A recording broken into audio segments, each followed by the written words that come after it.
What Really Happened with your host, Mike Rivero. You're listening to the Republic Broadcasting Network, where you'll find out what the Fukushima's going on. And aloha, America. Welcome to our show today. It's Thursday, August 2nd, 2018. Sure happy it's Thursday. Sure happy it's Thursday. Sure happy it's Thursday. And we've got a lot to talk about. There's a lot going on today. The phone lines are open, 800-313-9443. Mike is in the control room, ready to answer the phone, put you on the air with your comments, questions, criticisms, opinions, and so forth and so on. Now, 54 years ago today, the United States government and the corporate media created and spread fake news to launch the Vietnam War. And we're, of course, talking about the Gulf of Tonkin incident, which was a total lie. And it started innocently enough with an inexperienced sonar operator hearing his own ship's propellers and saying, "Oh, we're under attack." And that went up the chain of command, and the captain of the Maddox immediately sent another report. Erroneous, didn't happen. And President Johnson ignored the second report, took the first one in to Congress, got the Gulf of Tonkin resolution. The corporate media said, "Oh, we were attacked, we were attacked, we were attacked." And we were launched into one of America's deadliest wars in history. 60,000 Americans dead by the time it was all over. And not to put too fine a point on it, we lost that one. And you need to understand, the government and the corporate media have had this relationship throughout our history. When the USS Maine exploded in Havana Harbor from a coal bunker fire, as determined by subsequent investigations, the captain, William Sigsbee, said the ship was destroyed by an onboard fire. But the Hearst newspapers said, "Oh, no, it was obvious it was a Spanish mine." And the government said, "Oh, it's obvious it was a Spanish mine," and launched the Spanish-American War. When the Lusitania was sent into an area known to be crawling with U-boats without a military escort and sunk, the government and the corporate media put out the lie that it was an innocent passenger ship, and buried the fact that the Lusitania had actually been smuggling weapons to Great Britain in violation of the United States at the time declared neutrality, which ended shortly thereafter as the United States entered World War I. We know now that Pearl Harbor wasn't a surprise. It wasn't a surprise attack. Roosevelt goaded them into it. So when you see the government and the corporate media out there today saying that Iran is doing this or Russia is doing that, you got to remember your history. These two bodies, demons, whatever you want to call them, have a long history of collusion to take this nation to war after war after war after war. Now, over at NewsBud, Sibel Edmonds is basically reporting that she has information from multiple insider sources about a plan to remove Iran's current government by force. So they're not talking about a full-on invasion of Iran, because that didn't work out all that well in Syria, did it? They're talking about basically going on in with a decapitation strike. And of course, Iran is in turmoil now because of the economic hardship. We'll be talking about that a little bit later in the show. But this is the United States again, trying to overthrow the legitimate government of other nations and put in puppet rulers. It's covert colonialism. The U.S. doesn't go on in and hoist their flag over the conquered territory. They don't need to. They're just there for the money. They're there for the loot and the plunder. That's all they really care about here.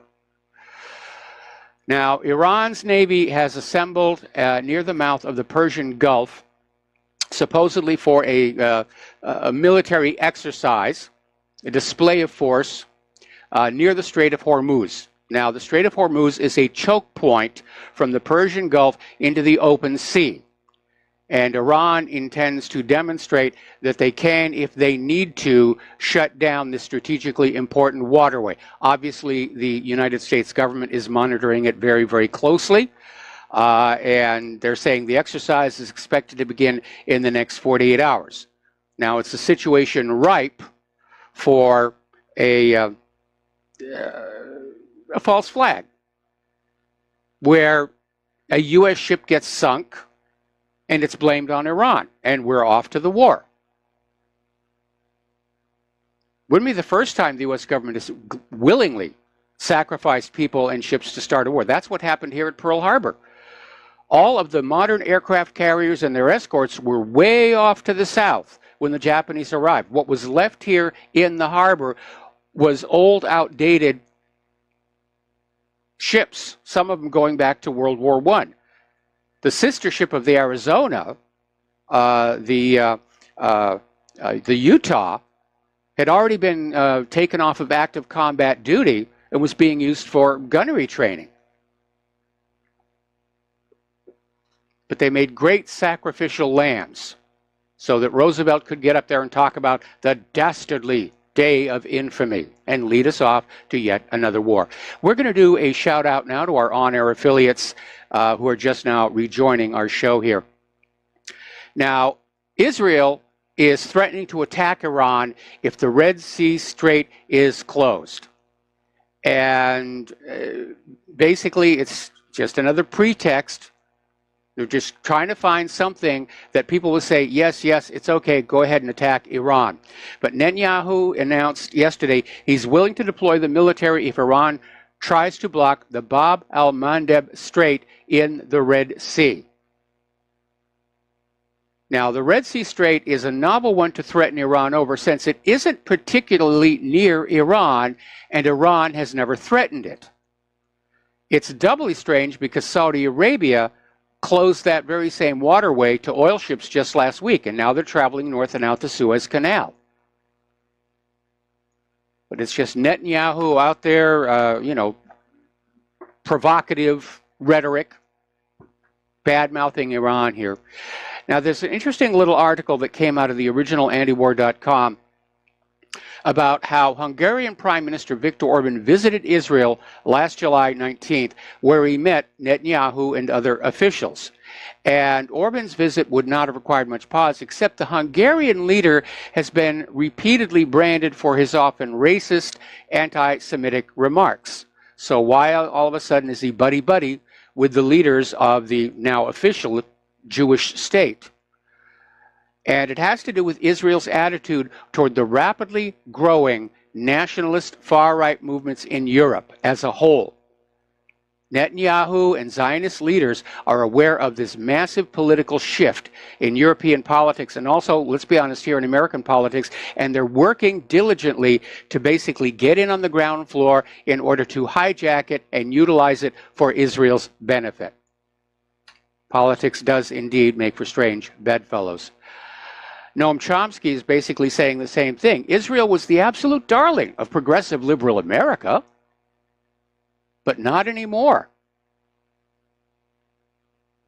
It's shifting right.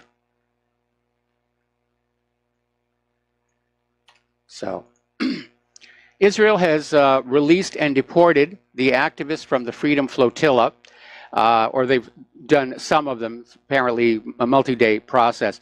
But they are starting to let these people go on back to their home. Some of them are already being interviewed in the media and basically saying that Israel has no wish that their criminal acts will be seen. Well, that's true of any criminal. I mean, you'd have to be an idiot to commit a criminal act and, like, put it on YouTube, although apparently some people have been that dumb. But the Al Auda, the Norwegian boat, was stopped by the Israeli Navy in international waters. Now they're saying it was only 46 miles off the coast of Gaza.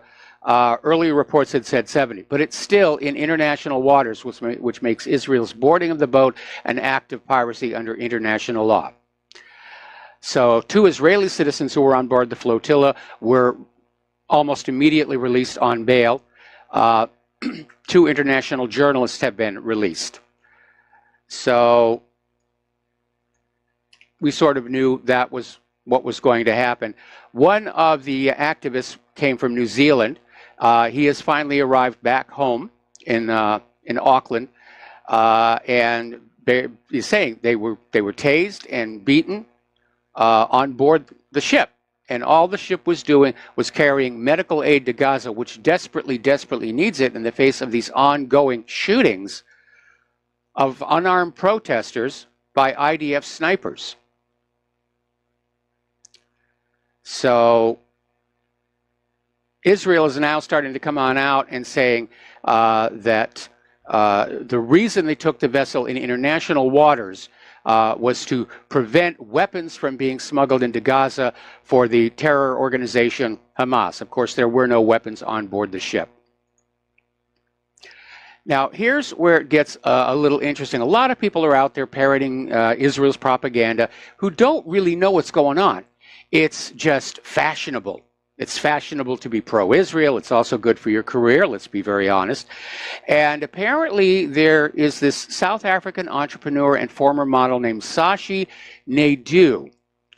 And she had basically copied and pasted anti-Palestinian propaganda on her Instagram account to defend Israel's violent response to the Great Return March protests in the Gaza Strip. That triggered a massive backlash. So Naidoo deleted the post, issued an apology, and announced her intention to educate herself about the reality of the Israeli occupation by going on a self-funded educational tour of the occupied Palestinian territories. Israel stopped her at the border and declared she is banned from entering Israel for the next 10 years. See what happens when you open your eyes and try and see things for yourself? Bad things will happen. Now, former Arkansas Governor Mike Huckabee was over in Israel speechifying, trying to build his foreign policy credentials. I think he may toss his hat into the ring in 2020. And the settlers are saying thousands more homes are needed in the West Bank. And Mike Huckabee said he's in favor. He's in favor of more of these illegal settlements being built in the West Bank. And he had this podium with a red and white sign which read, "Build Israel Great Again," which sort of puts a little bit of a damper on the "Make America Great Again," which was also in red and white. Let's take a phone call here from Peter in Los Angeles. Aloha. Welcome to the show. What's on your mind? Mike, that article that Seymour Hersh wrote about how it used to be fashionable, to be for a liberal Jew to be pro-Israel, and now it's not. And the reason why is basically it's the alternative media. This information. Nothing has changed with Israel. The law changed. They made it. They etched it into stone that the Palestinians and the Gazans and the West Bank people and the non-Jew citizens of Israel are second-class Untermensch people to be stolen from and abused whenever possible. But they've been abusing people back during the Intifada in the 80s when they broke 20,000 Palestinians' bones. They were peacefully, protesting, or maybe even just throwing a rock, stone throwing. Well, they've been doing the Rachel Corrie thing and running over people, and they've been bulldozing homes, and they've been massacring people, in the wars all over. They knew, the liberal Jews knew about the liberty. They knew about how Obama sold them for all the intercepts and on all Americans. Yeah. They've known that all along. It's there to look at. It's just now. You're right. It's unfashionable. People are pointing out that they're Nazis. People are pointing out just how licentious, how rapacious, how brutal, and how two-faced that they are. And now they're finding it hard to sustain. Well, Israel has always tried to defend its actions by hiding behind the Holocaust. Remember, there was a former member of the Knesset was on Democracy Now! With Amy Goodman, who came on out and simply admitted, it's a trick. Anytime somebody is trying to criticize the actions of the government of Israel, they'll scream Holocaust at them. and anti-Semitism. And anti-Semitism. But they've burned them both out. I mean, back when Israel was being founded, World War II was a fresh memory for a lot of people. Today, it's ancient history. It all happened before I was even born, and I turned 66 the end of this month. And the same thing with anti-Semitism. They've hurled it in so many directions, people just don't care anymore. Well, I mean, you look at the way that they treat their own little empires here, right? Hollywood, with all these people doing all the rapes and everything else. It's just, they look upon us to be preyed on. That's just part of the culture. I'm sorry, it's part of the culture. It's part of the religion. I learned that from my first wife. Yeah, I mean, it's and now that it's becoming known that, you know, that, and everybody who cares to know will know that everybody in the world knows, except for the Marshall Islanders and the idiotic people in the United States and the people who vote against in the UN. Everybody else, there's 100,000 people in the Marshall Islands, by the way. That's it. Everybody else votes against them except us.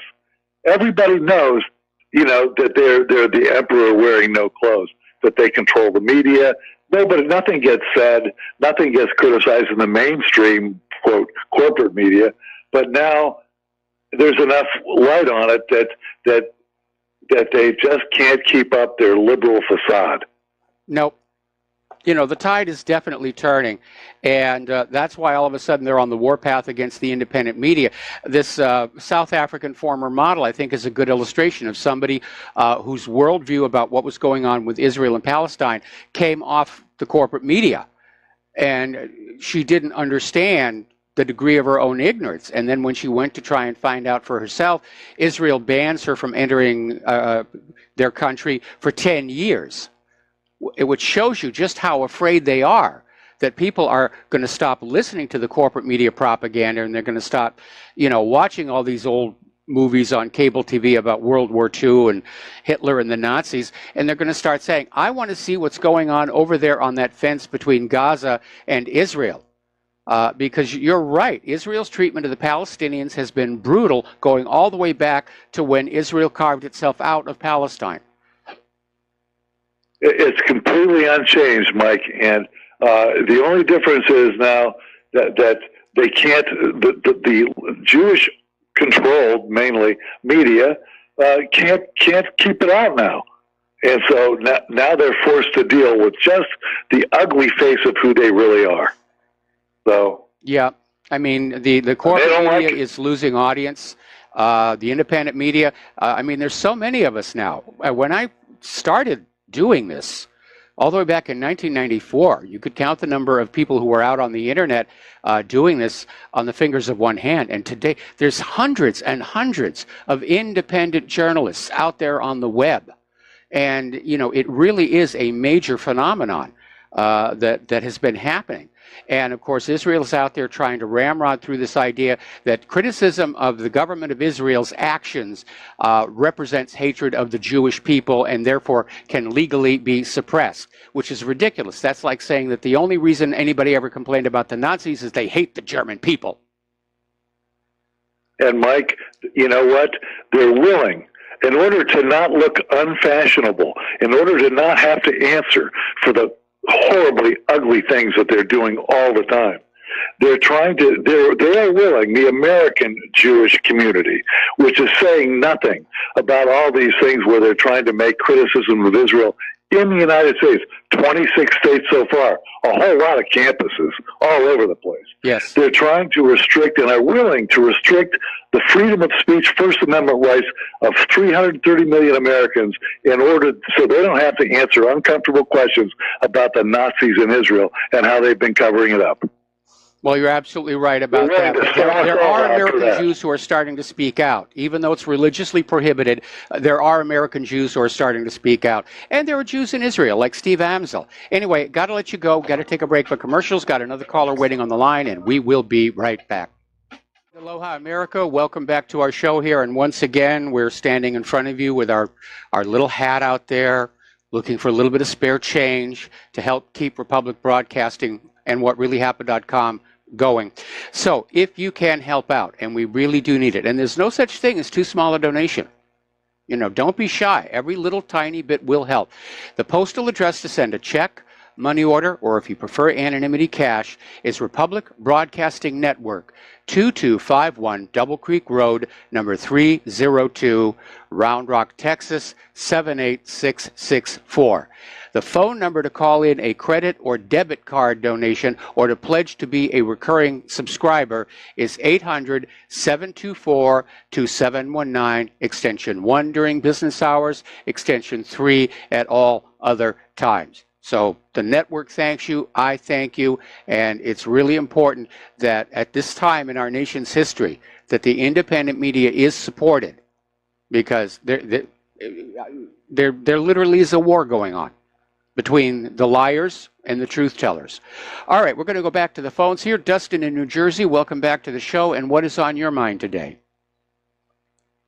I wanted to talk about some other subjects, but Mike, when it comes to Israel, they made a big mistake passing that law, which gives the Jews officially their home, their home country. That's very draconian law that just alienate the people like that support them around the world, like the bought off politicians. But like it really created a lot of instability inside their country because a lot of Jews don't like this law. That's absolutely right. And of course, it also upset the Druze, who are not considered Muslims, but they're relegated to second-class status. And they serve in the IDF. They serve within the government itself. The law was not really well thought through. And it basically proclaimed to the world that Israel is in fact an apartheid nation. And it was a bad thing to do. The optics on it were bad. The optics were bad on moving the embassy. The optics were certainly bad on that Bloody Monday massacre. But it seems like Netanyahu simply feels that he is a deity now, and he can just do whatever he wants. And he's living up to the behavior of the Old Testament God, who was really not very, very nice, But I guess having a kid mellowed him out because the God of the New Testament is a lot nicer. Isn't it amazing, though? God's chosen one, even though supposedly, but like Netanyahu is like one of the most corrupt politicians in the world. But God's chosen one, but he's corrupt. Yeah, it's like it just doesn't jive. I mean, it's just bull.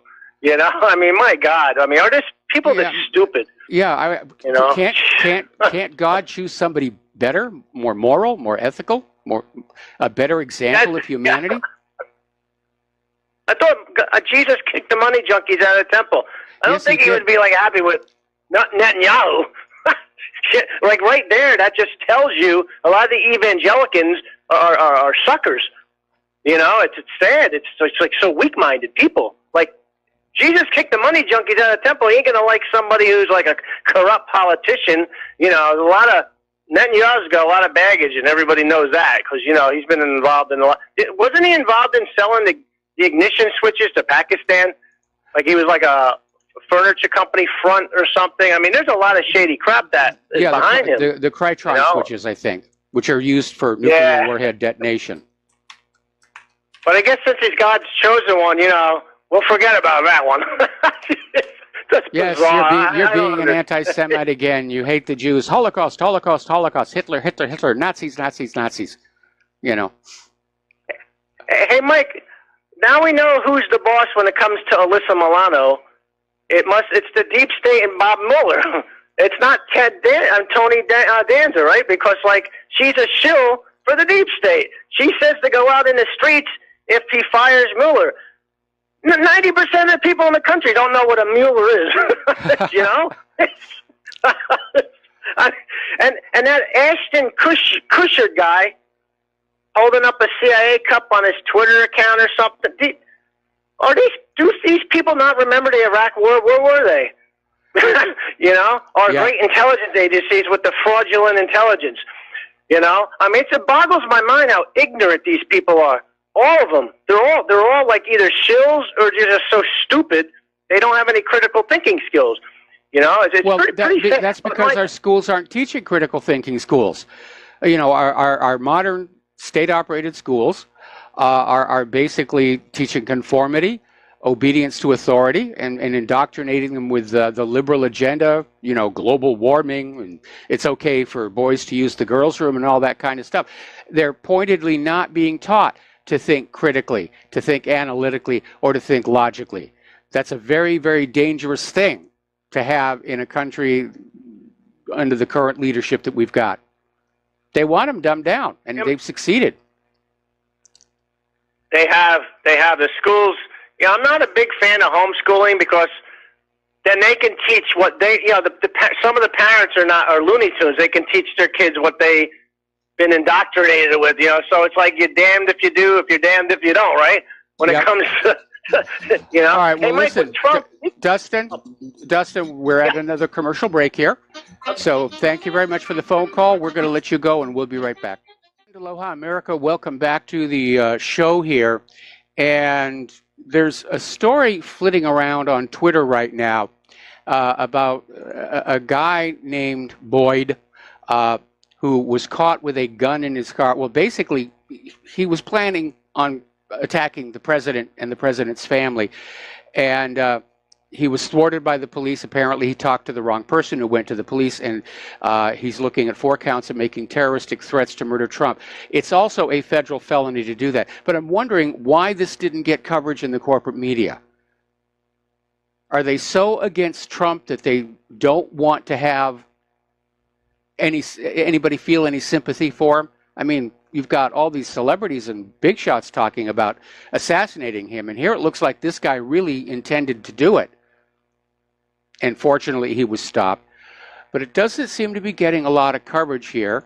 And as a matter of fact, I'm just putting up a link to a local TV station's video report of the story. So after that clears the cache in about 5 minutes, you should be able to see that. All right, let's go back to the phones here. Philip in Puerto Rico, aloha. Welcome to the show. What's on your mind? Hello, Mike. My name is Philip Hayden. I live in the town of Kaonohi, Puerto Rico, actually. And since 1983, I've been in the know of what's happening because I like to investigate all these things. Well, the thing is that 7 years ago, I was working in the Statue of Liberty, living in New Jersey. And I met this Mason and while having breakfast, and I started conversating with him about these subjects. And looks like he doesn't like Christians and the know of these things. So he told me, hey, let me show you something here just down the block. So I went down the block, and it was a Catholic church, and there was a camera right in front of the church. So I thought, well, this guy, he wants to investigate me. I have nothing to hide. So I just went and looked into the camera, and it wasn't to investigate me. It was to just call for some thugs and hug me down, So when they were encircling me in the Statue of Liberty, that I saw that I wasn't, going to be able to get away. I just left my new car and all my belongings, my books, everything, and I came over here to Puerto Rico. And the thing is that this is something international, so they call the Masons here from my town. Hang on. I need you to calm down a little bit. First of all, I would not be surprised to see a TV camera in front of a church. We have them in front of clearest churches because of the problems we've had with the homeless and vandalism and everything. Mm-hmm.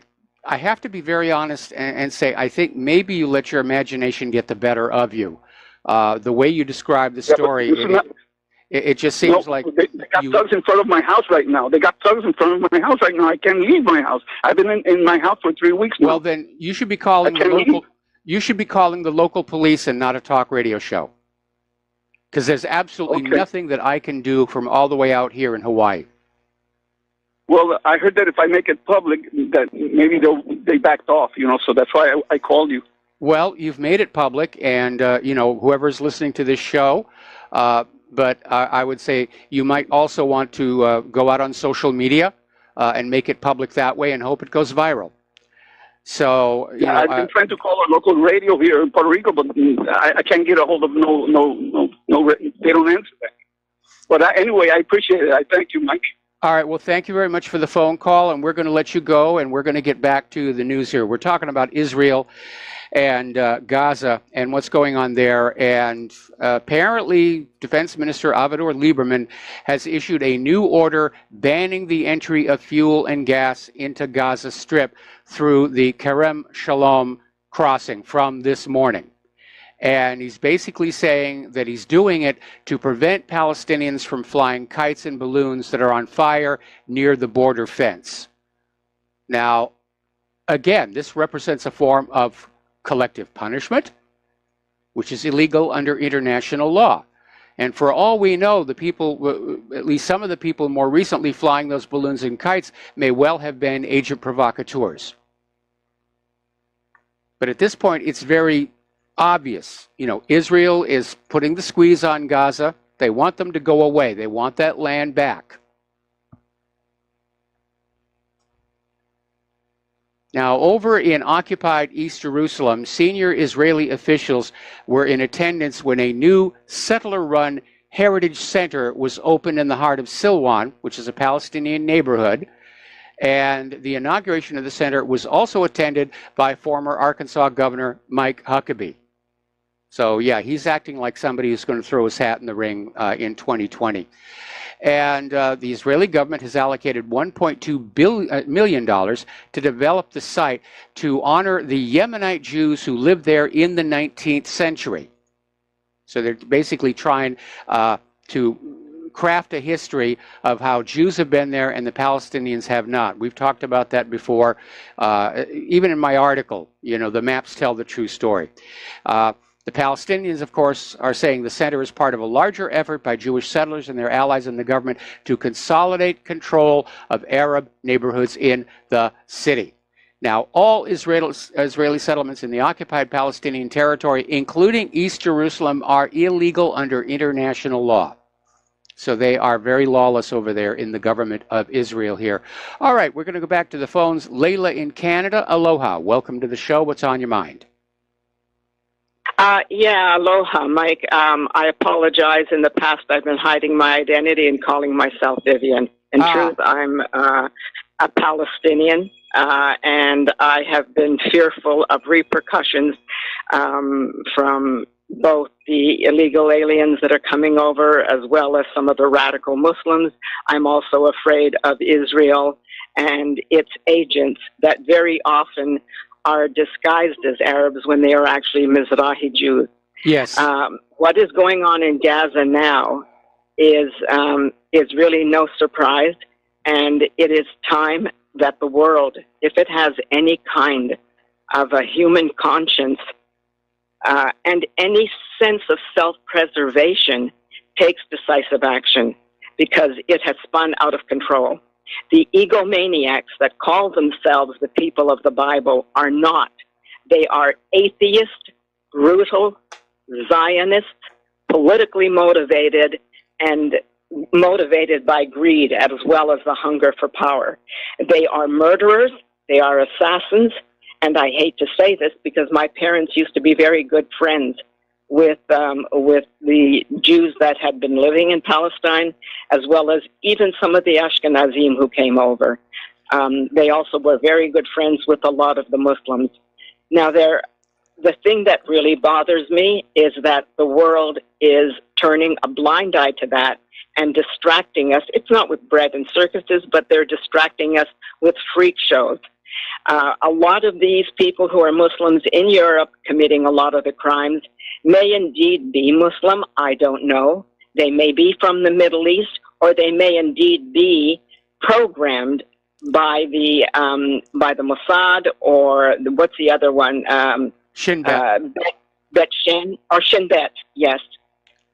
They've been doing that for ages. I worked for the Institute for Palestine Studies in Beirut in 1971, where the PFLP tried to recruit me, and then the CIA tried to recruit me. They said, we know the PFLP is trying to recruit you. We want you to join and then report back to us. What they did not know was that I had already seen all the buildings in Beirut that had bombed out windows because the agents for both the CIA and the Mossad had been sending letter bombs to all the people who are considered intellectuals among the Palestinians who might become leaders that could organize a peaceful or an effective resistance to the Zionist strategy in the entire Middle East. It has always been known amongst the Palestinians once they realized that these were European Ashkenazim Zionists with a few Mizrahi Jews integrated into their genetics to give them the appearance of being the people of ancient Judah.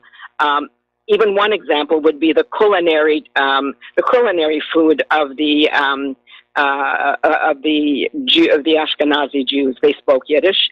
Their food was gefilte fish and a number of other things. They never had tabbouleh, or what they have turned into pita bread, which used to be known as khubz Arabi, and all these other things. That is always an indication. People usually, no matter where they move, retain their culinary traditions. Yes. What they have also created is a new form of Judaism, not simply the political Zionism, but they also in the 1800s created and formalized the three major Jewish sects: the Orthodox, the Conservative, and the Reform. Those are not the ones that were practiced in ancient Judah.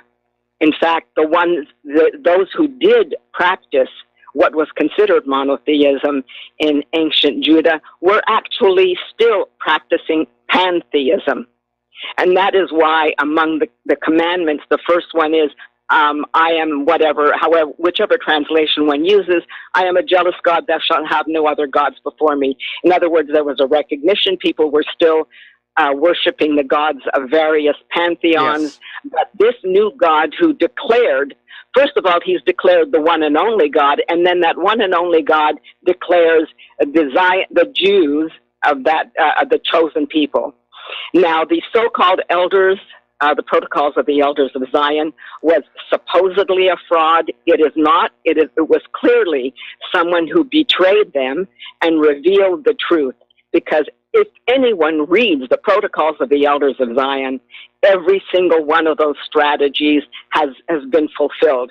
And if it hasn't been completed, it is certainly well on the way. With regard to what Trump is doing, it is abominable. Clearly, the man has been bankrupt, which is why he never revealed his tax statements. And so he is definitely owned and operated by the Zionist alliances and all their spin-off groups.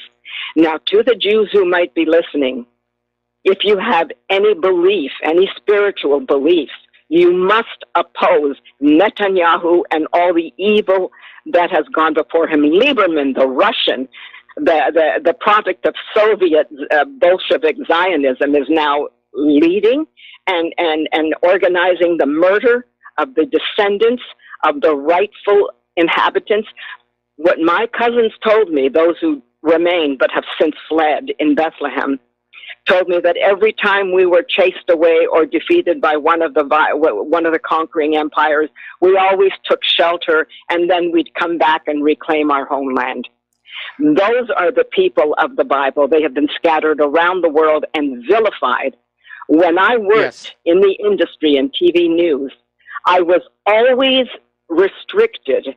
And every time I would, for example, a simple thing, when I came back from doing a series, I worked for the ABC affiliate in New Orleans, the ABC TV affiliate, and they sent me off to do a Christmas in Bethlehem series because it would bring up the ratings, since New Orleans then was approximately 95% Catholic. So when I went there, I remember one of the lines that I said was, there were so few pilgrims that the soldiers with their snipers point with their rifles pointed down into Manger Square, outnumbered the pilgrims. Then there was a call from somebody in the Jewish community to the general manager that was anti-Semitic. Wherever I went, I was followed, because I always took pride in my heritage of being someone born in Bethlehem of ancient Palestinian ancestry. Mm-hmm. So what is going on now, while there are a diversity of ethnic groups within the original Palestinian culture, they are now clearly identifiable as one nation, one ethnic group. And the Arabs who have betrayed them are monstrous, because this issue, they have been kept as a football, which the Israelis enjoyed bragging about. They have been kept as a football in order to keep one Arab nation from, keeping the others off center, and they can have all their Arab League meetings, and they can do whatever they want. But the point is, we are sitting back while we have been tormented with the narrative of the Holocaust, which I believe was only the anti-Zionist rich Jews so that their wealth could be stolen by the Zionists, and was handed over by the Nazis to the Zionists. Hitler was definitely not, if he was anti-Semitic, it was anti-Arab. And so okay, that whole narrative of the Holocaust. Leila, I hate to cut you off. We're coming up on a commercial break, and I want to back up to something that you were saying about that maybe some of these Muslims in Europe who are committing these horrible acts, which are upsetting the Europeans, understandably, might not be real Muslims. It's my understanding that the IDF actually has a unit of soldiers who are recruited because they look like they're Palestinian or Muslim, and then they are trained as infiltrators. They're given language skills. They're given, basically they're made to look like they are Muslims and Palestinians, and then they're sent out to do all kinds of mischief. We know because... Right. Go ahead. Sorry. Quite right, because that was the intent of recruiting me. First of all, the PFLP wanted me because they said, you don't look like an Arab and you have a Canadian passport. Then what stunned me was when I was at a dinner party about a week later, I was approached by a man that we already knew amongst us. The secret was, watch out, this guy's CIA. Mm-hmm. And sure enough, he was there with another man that was the head of a boys' prep school. I thought he was British intelligence, although I couldn't place his accent. Ironically, it was only 20 years later when I found out from my husband, who apparently had initially been asked to spy on me when I came back from Israel, because I'd been in Lebanon 2 years later, but then he ended up marrying me, probably for my protection. But he told me that man was actually South African and had been and was working for Mossad. I didn't even know this. I never even told my husband about that. But that is how long. And they had placed the CIA on the behest, on the orders of Mossad, had placed FBI agents using the Michigan State Police to find people to keep track of the Arab community, the Muslim Christian Arab community in Michigan and Windsor, Ontario, and southwestern Ontario. It's only later that the Middle Eastern community has grown so large in other cities, large enough that they are now being led by militant Muslims who are in fact creating hostility here in Canada against and they may Muslims. be agents provocateurs. Leila, I hate to cut you off. First of all, I get a lot of emails about you. A lot of the listeners out there are very impressed with your knowledge, and now we know why, because of your background. But I am going to have to let you go because we do have to take a commercial break, and I have to get back to the news. But thank you for the call. We will be right back.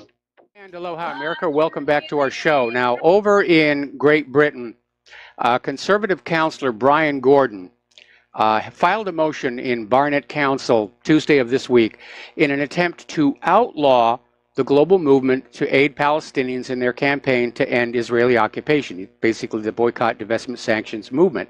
And the motion includes the controversial International Holocaust Remember Alliance definition of anti-Semitism to support its claim that BDS is anti-Semitic. And of course, that's the claim that criticism of Israel's government is rooted in anti-Semitism and hatred of the Jews, because we all know the government of Israel doesn't actually do anything that would deserve criticism unless people hated them. However, others have basically questioned whether that motion would even be legal under British law. But it is, again, absurd to say, for Israel to say, that criticism of Israel's government, the actions of Israel's government, is rooted in hatred of the Jews. Is like saying that the only reason people complained about the Nazis is they hate Germans. That's just how silly it is. And yet Israel keeps getting away with all of this nonsense. And they're trying to get that passed here in the United States. They're trying to get that definition accepted. And it's completely ridiculous. And we do need to push back on it. And so it's a valid question to ask. Did people, complain about the Nazis only because they hated Germans? Now, Adidas is no longer supporting no longer sponsoring the Israel Football Association. And last March, 130 Palestinian clubs urged Adidas to end its sponsorship of Israeli football over its inclusion of 6 teams based in the illegal Israeli settlements. And Adidas basically decided, yeah, we don't want to be part of that anymore. Now, David Rothkopf is out there saying American Jews now have a duty to oppose Israel. This gets back to the comment I made to the caller about how American Jews are starting to speak out and they're starting to push back. And basically, David said, for American Jews, we have gone from a duty to support Israel to a duty to question Israel to a duty to oppose Israel. This law did that. He's referring to the nation-state law, because it broadcasts to the world, Israel is an apartheid state, and that is inappropriate in the modern world. Now, this David Rothkopf is a Carnegie Endowment scholar. He's a former editor of Foreign Policy, and apparently was out there on Twitter with Jerusalem journalists Gershom Gorenberg and Noga Tomopolsky, who are basically blaming Netanyahu for the law. So even within Israel, even within Israel's media, they're saying it's a bad idea. Here's where the Jewish people outside of Israel have a valid concern. Israel likes to blur the line between Israel and all the world's Jews. And that means that when Israel commits an atrocity, it places all the world's Jewish people at risk of retaliation, even if they haven't done anything at all, and that is absolutely wrong. All right, we're going to take a break. Back with hour number 2 after these few words. And aloha, America. Welcome back to our show here, hour number 2. The phone lines are open, 800-313-9443. Now, interestingly enough, Israel's defense minister, Avigdor Lieberman, has stated that he believes the Syrian front will be more quiet with the restoration of the Assad administration's control. It looks like Israel just acknowledged that the U.S. has lost this war. And they're not the only ones. The Arabic language Al-Akbar newspaper over in Lebanon is reporting that the U.S. is preparing to withdraw from Syria. Now, the other day we were reporting on a drawdown in Afghanistan, and it may be that somebody inside the Pentagon took a look at the numbers and said, even with all those huge, huge amounts of money coming in from the American taxpayer, they're spending too much. They're stretched too thin. And they may start pulling on back, because right now it would be very reckless for them to go on any more military misadventures with logistics as they currently are. Now, Russia has announced yet another Iran pullback plan in Syria. It's basically, they were saying the deal would have all Iranian forces at least 85 kilometers from the Golan Heights. This is similar to the offer they had a week ago for a 100-kilometer buffer, and Israel has rejected both. They want all Iranian forces to be removed wholly from Syria. Now, Israel counts all the Shiite forces as Iranian. That's where they come up with the big number that they have, even though both Iran and Syria are saying that the actual number of Iranians in the country is very small, and they're in an advisory capacity. So, over in Yemen, apparently the coalition has bombed a hospital, and basically they dozens of victims. They bombed a hospital. And the bombing caught an ambulance as it was entering the gates of the hospital. It was being shown on TV with bodies covered with blankets. Basically, the world is really turning a blind eye to what's going on in Yemen. There are 1.8 million acutely malnourished children under age 5 in Yemen right now. And Yemen's health ministry is completely depleted. They're totally dependent on outside humanitarian care, which Saudi Arabia is trying to cut off by taking the port of Hodeida. And the U.S. is fully on board with this. And the corporate media isn't reporting a word of this. Now, there is a NATO-United States war game getting ready to crank on up in the Russian Georgia, or the European Georgia. And the president couldn't resist digging at Russia, saying that Russia basically is illegally occupying 20% of our country. Now, what he's referring to, of course, is that Russia and Georgia fought a war in August of 2008 over the breakaway Georgian region of South Ossetia. And Moscow still has troops stationed there, and to support another breakaway region, Abkhazia. Now, Russia has recognized both regions as independent states, which is what they wanted to be. Russia didn't come on in and take them. It's the Crimea lie all over again.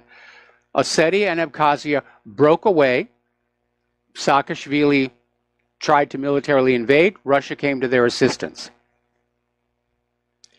Now, Henry Kissinger is out pushing a plan to get Russia to help the U.S. against China.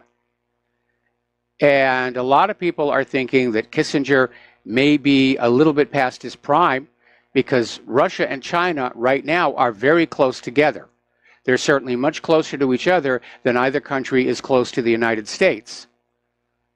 And it would take a tremendous amount of effort to split them apart right now, unless Kissinger is thinking that the Russian government is going to be brought down and replaced with the U.S. puppet, which would be a completely different story. All right, D. Apparently, there's a very horrific video, and I watched it, and I don't recommend that you do. But it basically documents how U.S.-backed military basically took women and children, walked them out of their village, blindfolded them, and just gunned them down. I didn't even know that the U.S. was messing around in Cameroon, to be very honest. Okay. Story over at CNET. Trump's Space Force is real, and these are the details. Now, it hasn't officially been funded by Congress, but the Pentagon is moving ahead. They've already started setting up a command structure and a procurement division, and everyone is expecting this new 6th military branch will be materializing very, very quickly. And again, I think, first of all, it's going to cost a lot of money. It's a revitalization of Reagan's Star Wars, and look how much money that cost. That whole Star Wars program is one of the things that took us from being one of the world's largest creditor nations to one of the world's largest debtor nations in the 12 years of Reagan-Bush. And it really didn't produce much of anything that was all that useful for all that money. But then wasteful spending, that's the hallmark of the military-industrial complex. Again, going on back to the movie, The Pentagon Wars, it opens with this hearing in Congress, and the character being played by Kelsey Grammer, is out there saying, we won the Cold War against Russia because we were willing to shovel the money into the flames faster than they were. And it's funny because, in a way, we understand it's true. The Pentagon's attitude is money will win the war. Well, not if you waste it, which they are really good at doing. Now, something else that should have been thought about before we started making stink face at Russia is that U.S. military bases in Europe, like Europe itself, are dependent on Russian energy. And members of Congress are now calling on the Department of Defense to cut reliance on Russian energy and to introduce sanctions against the Nord Stream 2 project. Oh, yes, more sanctions. A sanction here, a sanction there, everywhere, sanction. So it looks like now you will be paying to build power plants on all the military bases all over Europe. Meanwhile, the Army is still having trouble recruiting people, and they're starting to pay really heavy recruitment bonuses. They've poured an extra $200 million into the bonus plan, and they're issuing more waivers for past drug use or bad conduct by recruits. See, if you go to sign up for the military and you've got like a marijuana conviction on your record, you are not getting in. Well, now you can. And the Army in the past has basically changed the limits for weight. They're basically taking in anybody with a pulse. Anyway, let's talk about domestic politics here. Hawaii's Senator Hirono is still out there attacking Donald Trump and saying Giuliani are liars, and basically is still pushing the idea that if the Democrats can get control of the Congress this November, if they steal it, which looks like what they're going to have to do, that they're going to impeach Donald Trump. And that, of course, will put Mike Pence into the Oval Office, which I can't imagine the Democrats see as all that much of an improvement. But you have to have a high crime or misdemeanor, a provable crime, to remove a president. And they don't have one. All they have are allegations. All they have are accusations. They have a totally bogus, made up from thin air dossier from a foreigner, British spy Christopher Steele. You can't impeach him just because you don't like him. It doesn't work that way. Now, they had Richard Nixon on using the IRS against his enemies. They had Richard Nixon for flat-out obstruction of justice. It was all documented. They had the proof. And that's why Nixon resigned. And he resigned rather than face an impeachment trial, because the last thing anybody wanted was for somebody in Congress to ask Richard Nixon, why did you bother bugging, the Watergate, the Democratic campaign headquarters in the Watergate, when your reelection was, a study in foregone conclusions? Because the answer to that question could never be allowed out. The Democrats had gotten copies of the photos of the 3 tramps arrested in Dealey Plaza in Dallas, Texas, November 22nd, 1963, and identified 2 of them as Nixon henchmen. Now, Tucker Carlson is out there, and he's doing a whole bunch of real good work out there. I'm really starting to admire him. And he did a segment recently documenting on how the FBI is tied in to the Southern Poverty Law Center, which is not about poverty. It's not even about the law. Their primary function is to basically present as an impartial, unbiased institution that then goes on out and smears anybody who disagrees with the official agenda as a white nationalist or a racist or an anti-Semite. Even my website is on their do not read list here. So, now, as you know, the press conferences in the White House have been getting a little cantankerous, and it resulted in the removal of one CNN reporter for behaving rudely, for shouting at Donald Trump at inappropriate times, shouting questions at inappropriate times. And the corporate media are out there saying it's First Amendment, we've got press freedom and the right to know and unimpeded information. But, where was the same concern when Democrats under Obama were using the Espionage Act to jail whistleblowers and prosecute journalists? Excuse me? Why was there no outrage on the eve of the Ecuadorian government turning over Julian Assange to be prosecuted by Western intelligence for the crime of publishing accounts of their nefarious actions? They're very selective in their outrage. It's okay when other journalists are being shut down, silenced, and punished. You're just not allowed to do it to us. We're the corporate media. We're above reproach. We're beyond criticism here. No, they aren't. Tucker Carlson has also called for the entire unredacted FISA memo to be read out on the floor of the House of Representatives.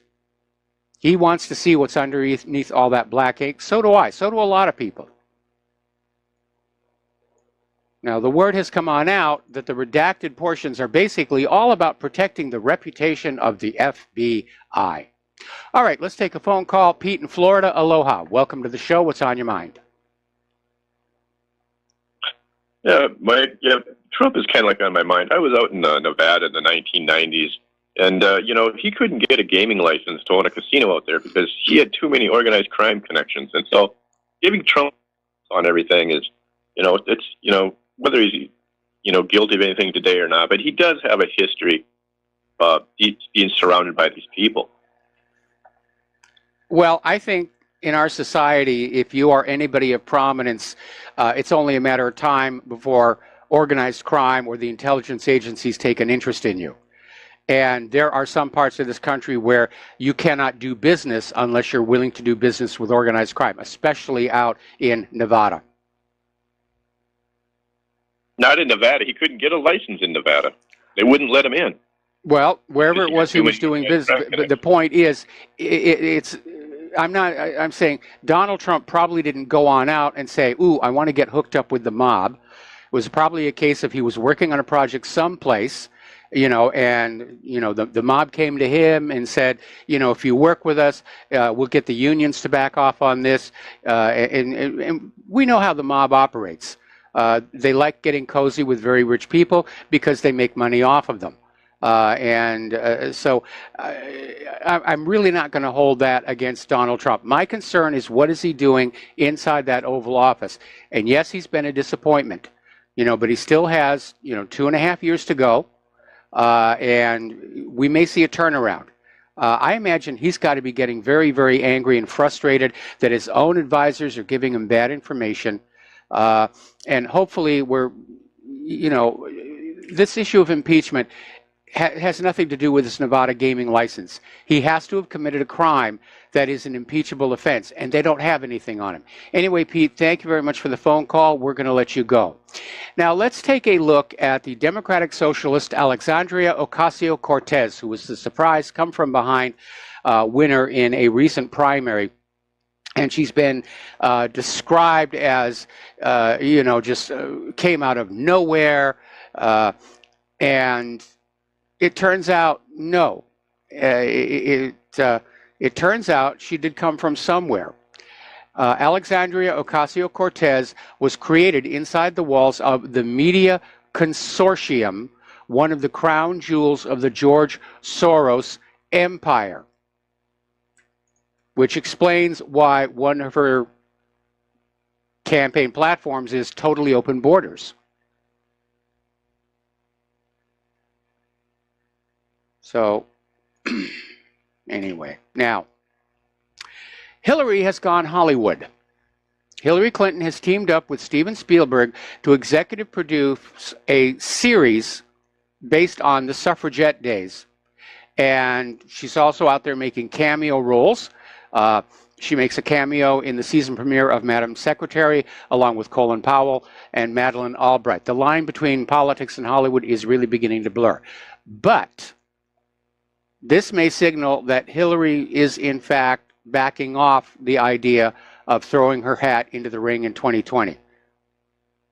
There was that very bizarre situation where they were signaling that she was considering it, and then all of a sudden there was that other counter article saying Hillary shouldn't for the sake of her family, and all of a sudden we stopped hearing about that. So Hillary is definitely in Hollywood, and of course Steven Spielberg has been one of her ardent supporters all along here. Okay, let's talk about propaganda and disinformation. Basically, as you can see, there's this Russia hysteria everywhere. Anything bad that happens, it's blamed on Russia. Wildfires out west, oh, Russia did it. My washing machine broke down, Russia did it. My car got stolen, Russia did it. Putin still owes me a new car. And basically, the corporate media is echoing the worst excesses of the 1950s, the period known as McCarthyism. We're going right back into that. Anybody who questions the official story is attacked and smeared. They're trying to bring back the Red Scare. And they don't have much to work on because the present-day Russia is nothing at all like the Soviet Union was back in the 1950s. And like that South African model who wanted to go to Palestine to see for herself what's going on, Americans today can pick up a visa and bounce around from St. Petersburg to Vladivostok. It's not a closed society. They're not hiding any secrets. The other day I said that one of the rays of hope, if you will, is that the people trying to build a Cold War version 2.0, the Golden Cut, are playing under the same rules that they used during the first Cold War. And they don't realize how much the world has changed since then. And it really has. All right, we got to take a break for commercials, and we will be right back after these words from our sponsors. And aloha, America. Welcome back to our show. We're talking about the corporate media.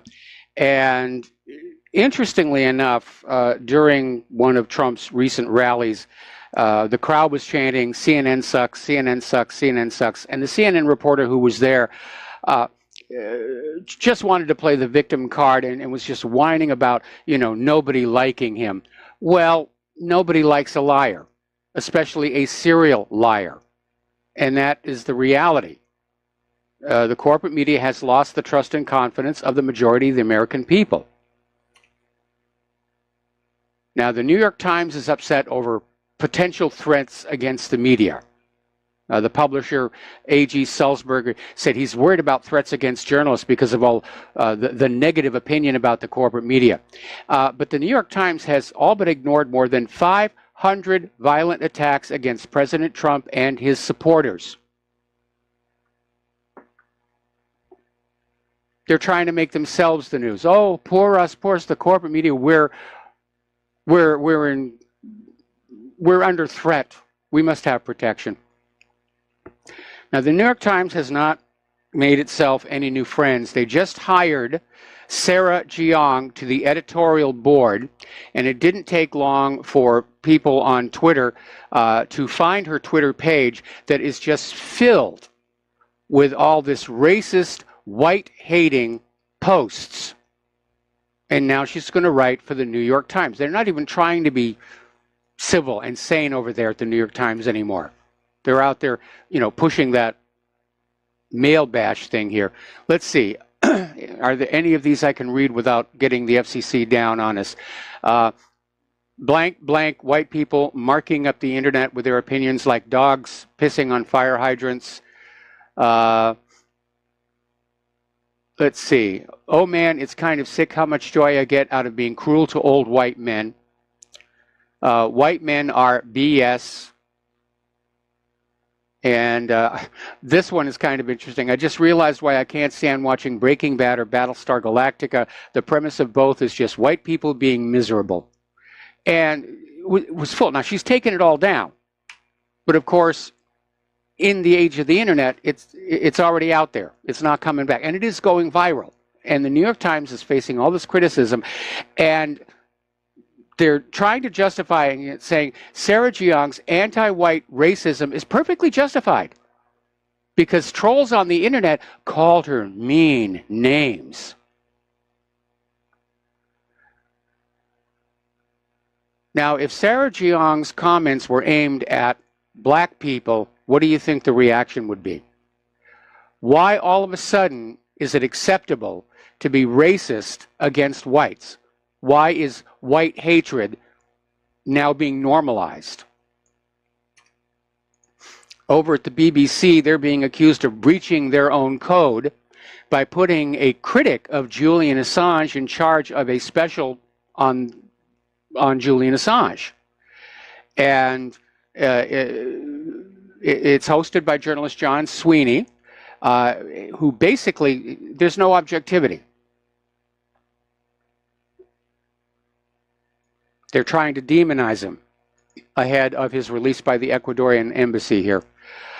And of course, once again, we have the intelligence community saying that, yes, Russia's going to interfere with the midterm elections. They're getting ready to interfere with the 2020 presidential election. Well, why don't you reform the election system into something that can't be tampered with? And I got a blueprint for it right up there at my website in the upper left.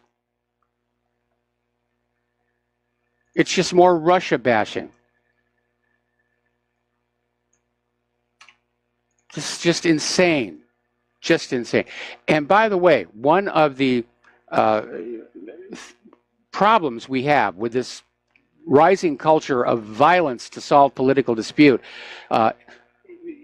it's being encouraged by people like Maxine Waters. And there's a good example here. Up in Massachusetts, apparently there was a driver stopped at a red light on Route 28 in Barnstable.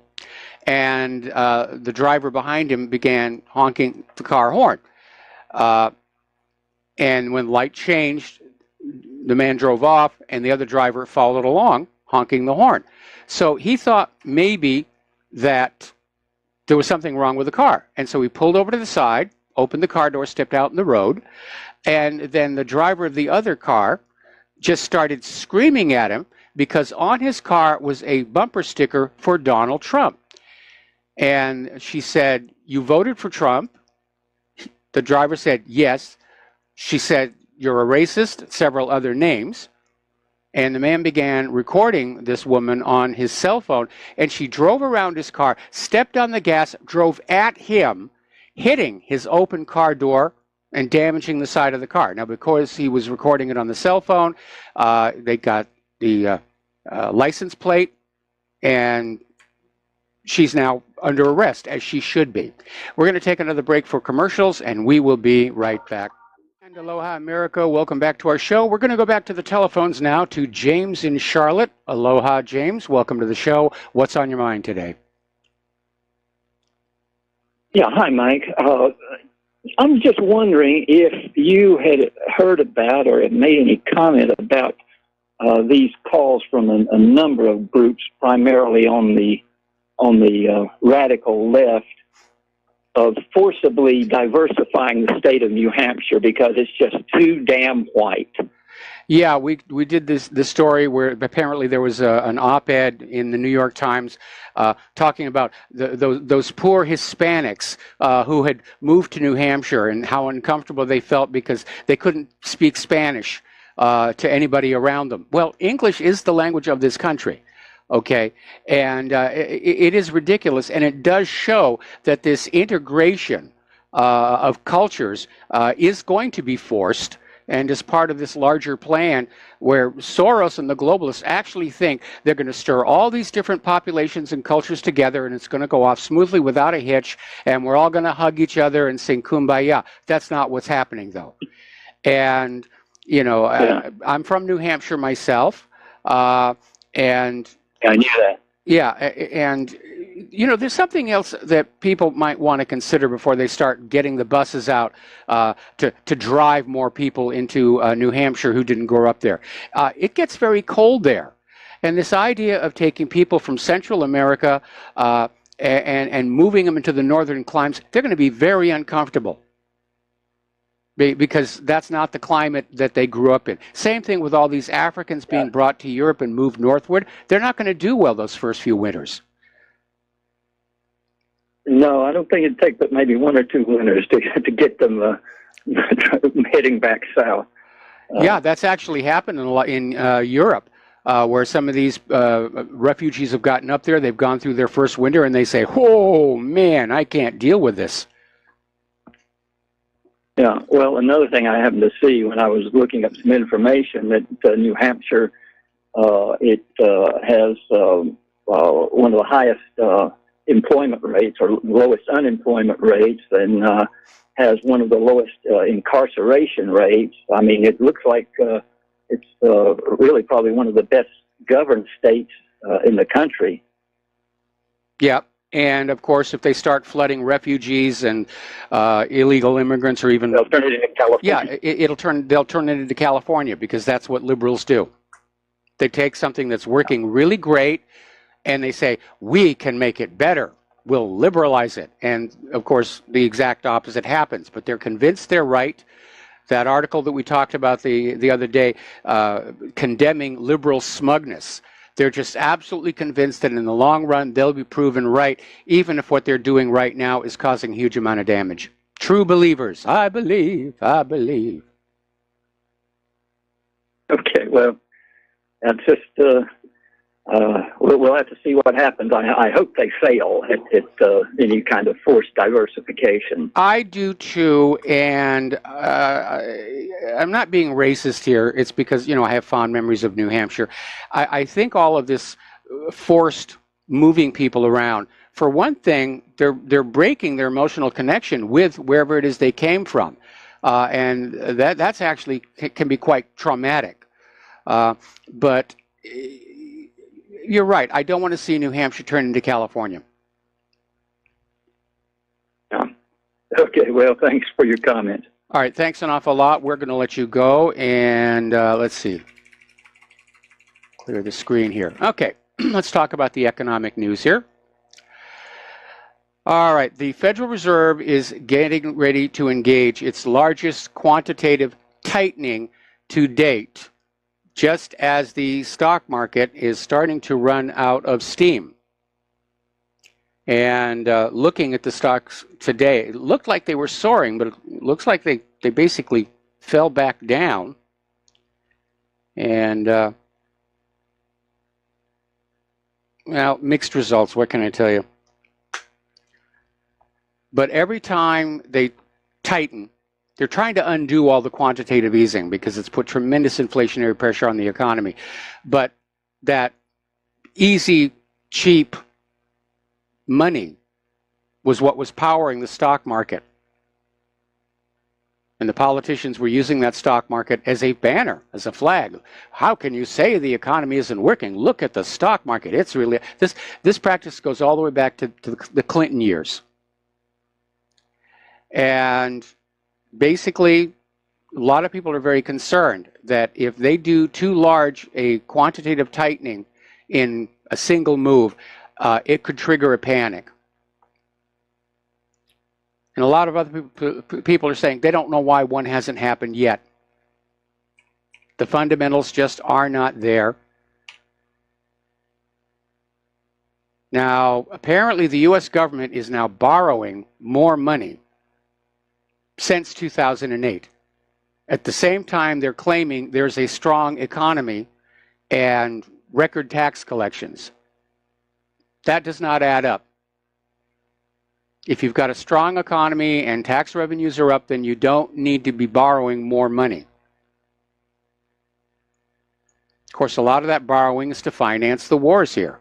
Now, Charles Nenner is out there saying gold is about to enter a new bull market. And Charles Nenner is president of the Charles Nenner Research Center. And he used to work at Goldman Sachs, but he made good his escape. And now he's considered one of the world's leading researchers of market cycles. So he's saying gold is going to be starting back up. Now, obviously, if you're using gold, or for that matter, silver, for wealth preservation, you want to buy when it's low. Common sense, buy low, sell high. That's how you make the money. And just hang on to it for the long term. And it looks like, if the stock market starts to go down, despite all the suppression of gold prices, people are going to get out of the stock market. They'll move to precious metals, and that'll force the price up. No other way to put it here. Now, over in Iran, they're working on a solution to the plunge of the rial. And their plan is to create a floating mechanism for pricing the U.S. dollar to help prevent further depreciation of its national currency, which has lost its value by above 14% within only hours on Sunday. The plan would be meant to take the pricing of the hard currency out of the hands of the street dealers into a newly established secondary foreign currency market. In other words, Iran will decide what the dollar is worth relative to the rial rather than the street dealers.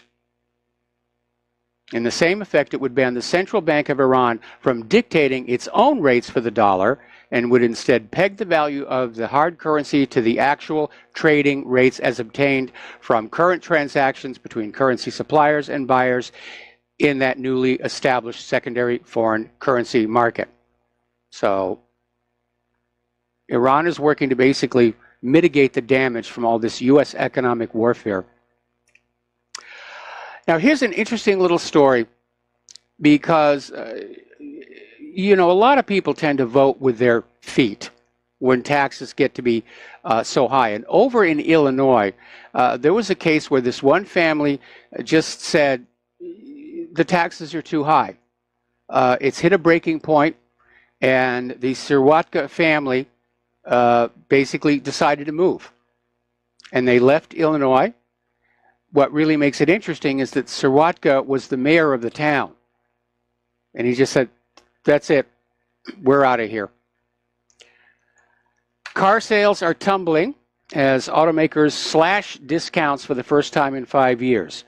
Now, as I have been exhorting you to do, watching those car commercials on TV, you can see the tremendous deals they have in terms of leasing costs, the price of the car. And this has been in response to the fact that car sales haven't really been all that good. And so the manufacturers, corporations have been offering these very steep discounts. Now they're having to back off of those discounts because of concern over what the tariffs are going to do to the actual cost of building the car. And this is going to slow down car sales even more. And down here at the bottom of the hill, we have this old drive-in movie theater, 4 screens, 4 whole screens, no waiting. And they used to use it to run a flea market on every weekend, which Claire and I really liked. But now it's being used as an overflow lot by Oahu car dealerships, and it is absolutely full.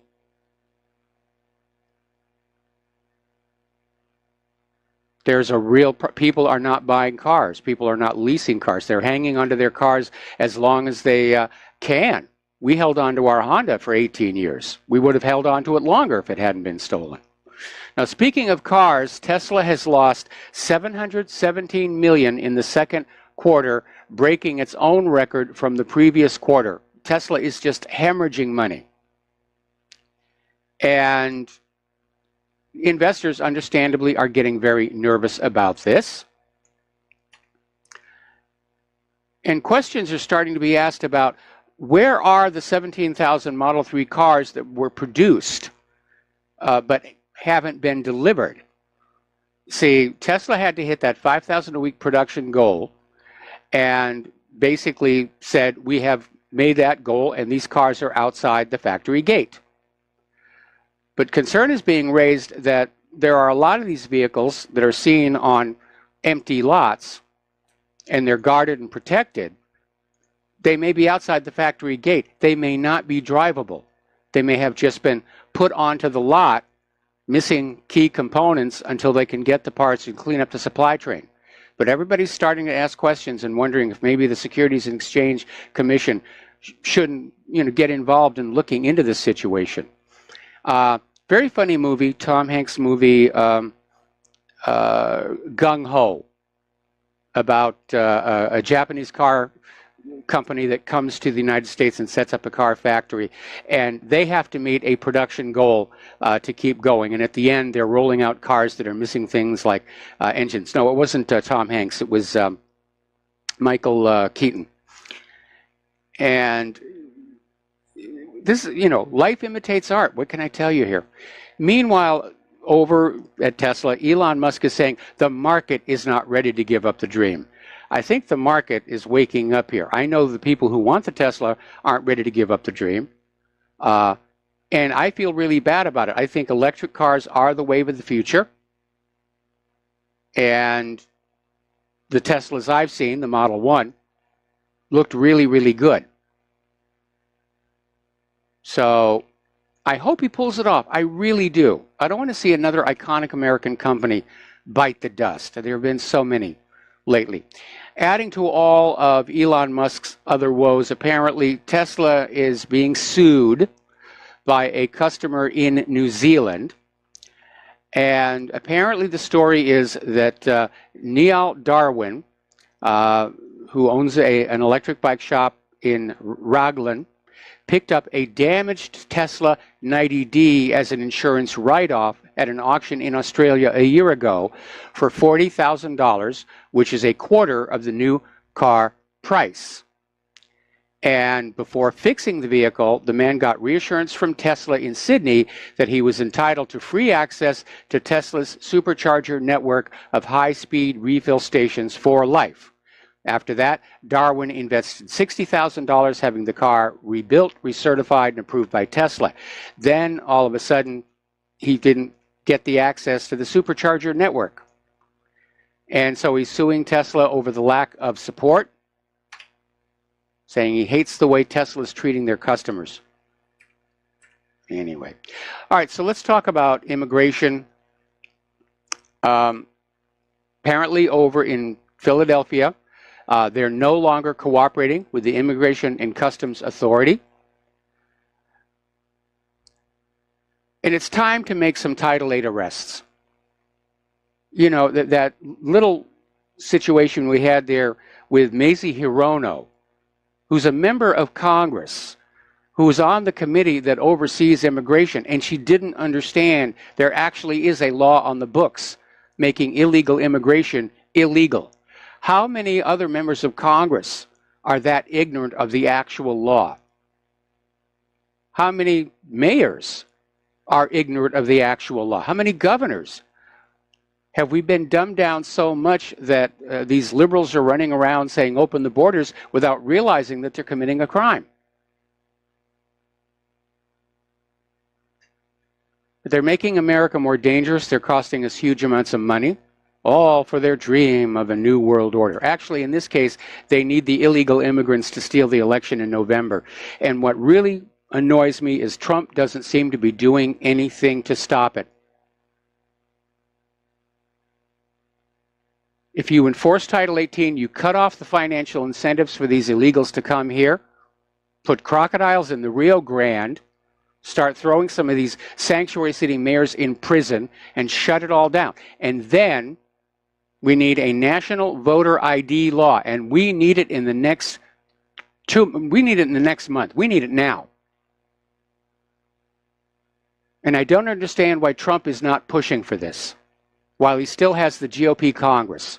Because every Republican in that Congress has to know that's the reason for the Democrats to flood this country with illegal immigrants is to take away their seats in Congress. You could get a national voter ID law voted through right now. Somebody needs to have the cojones to do it. Now, over in Paris, there was this pro-migrant group that was distributing food for migrants. In Paris 18th District. They've been there for almost 2 years. But the migrants are becoming so violent, they've had to shut down. I mean, here was a group that was trying to help the migrants, and they've had to shut down because of the migrant violence. Talk about ingratitude. Now, over in Germany, they've come up with a different way of handling the migrant situation. They're setting up what they call these transit centers. And the first one has just opened. And the way it works is asylum seekers are taken to the transit centers and they are kept there while their paperwork is processed. They're not allowed to just walk on out into Germany and start doing whatever it is that they want to do. They will be kept at the transit center. And if their asylum request is approved, they enter Germany. And if it's not, they're sent back home. Anyway, we're going to take another break for commercials, and we will be right back. And aloha, America. Welcome back to our show here. Now, over in Great Britain, as they get closer and closer to the deadline for the Brexit,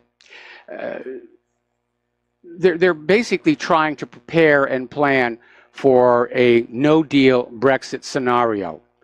And they're basically doing studies, and authorities are concerned over what's going to happen initially. And they're saying that a lot of stuff is not going to be working. They're concerned about delivery of public services. They're even concerned that there will be social unrest, probably paid for by George Soros here. And they're basically trying to predict the impact of Brexit on social care, border control, and most importantly, access to food products and medicines under the conditions of uncertain Brexit talks, both with Brussels and within the British government itself. Well, I thought, if I recall correctly, that during the campaign, Donald Trump said he would immediately sign a trade deal with Britain after the Brexit. And I have to wonder why we're not hearing anything about that.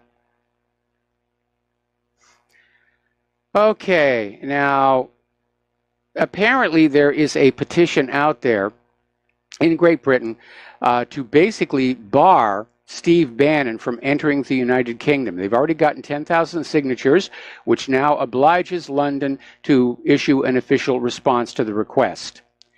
And if the number of citizens supporting the document reaches 100,000, then the petition may be taken under consideration for debate in the British Parliament. But apparently the petition, which was started by citizen activist Bruce Johnston, is intended to prevent Bannon from, quote, disseminating messages of hate in the UK. Now, speaking of fakery and so forth and so on, apparently there was a Facebook group that orchestrated real-life pro-DACA anti-Trump protests. And a lot of people signed on to this Facebook group. It turned out that Facebook group was itself a hoax. It was a fake. Its obvious intention was to galvanize people to go on out and scream at Donald Trump over the Deferred Action for Childhood Arrivals. And again, it's the open borders people. They want those borders open. They need those illegal immigrant votes. And I'll tell you, if Congress and Trump don't address these issues right now, they deserve to lose the Congress in November. I'm sorry. They've had a year and a half to look at this and understand what was going on. And all they can do is sit around, take the pills that are delivered to them there in the Capitol building, and who knows. Anyway, we're going to take a break. We'll be right back with hour number 3 after these few words. And aloha, America. Welcome back to our show. Hour number 3. The phone lines are open, 800-313-9443. Okay, up in St. Louis, apparently police pulled over a van for a minor traffic infraction. The driver and passenger in the front of the van immediately fled. The police looked in the van. They found 11 illegal immigrants, and they contacted Immigration and Customs Enforcement. They're still searching for the driver and the passenger, who are described as Hispanic here. Okay, now, when I was in college, colleges were basically places where you went to explore new ideas and figure out, we're going to be basically running the world when our parents' generation passes away. How are we going to do it? Can we do better than they did? And universities today are now becoming the most rigid enforcers of dogma. So over at the University of Michigan, they set up what they call a bias response team. And even the Department of Justice said this is bordering on censorship, but they got a judge to okay this. And under this bias response program, a student who voices a controversial or unpopular opinion, or who seeks to use humor, parody, or satire when discussing sensitive topics could face severe punishment. That's suppression of freedom of speech. The free speech zones didn't work on out, so now they're... Who decides whether an idea is popular or not? The whole idea of free speech is that you get out there with an idea that may be unpopular. This idea that the majority is always right is absolutely flat out wrong, because before the majority can be right, one person has to be right. And while that one person is right, the majority is in the wrong. And that's one of the reasons why you have to have open debate and dialogue. If this bias response team, had been around when, Galileo was using his telescope, the Catholic Church wouldn't have had to bother torturing him. Oh, it's controversial to say that the sun is the center of the solar system and the earth is moving. It's an unpopular thing. You will be penalized. Sit in the corner for an hour and don't think about polar bears. All right, we're going to take a phone call. Jim in New York, aloha. Welcome to the show. What's on your mind? Oh, hi, Mike. I love your program. The one fear I have is, you see all these marches, the March for Immigrant Rights, the March for Our Lives. I think that's being used to divert the left from the wars. And at the same time, on the right, you have these false flag gun shootings. I think they're to divert the attention of the right, because it gets the right spending all their energy fighting gun rights, and the left, immigrant rights, all these fake, to me, fake issues. But the war, notice no one's talking about the wars. Yes. The left, they protest everything but the wars. Yeah. Nobody wants to talk about, the corporate media just isn't reporting on them anymore.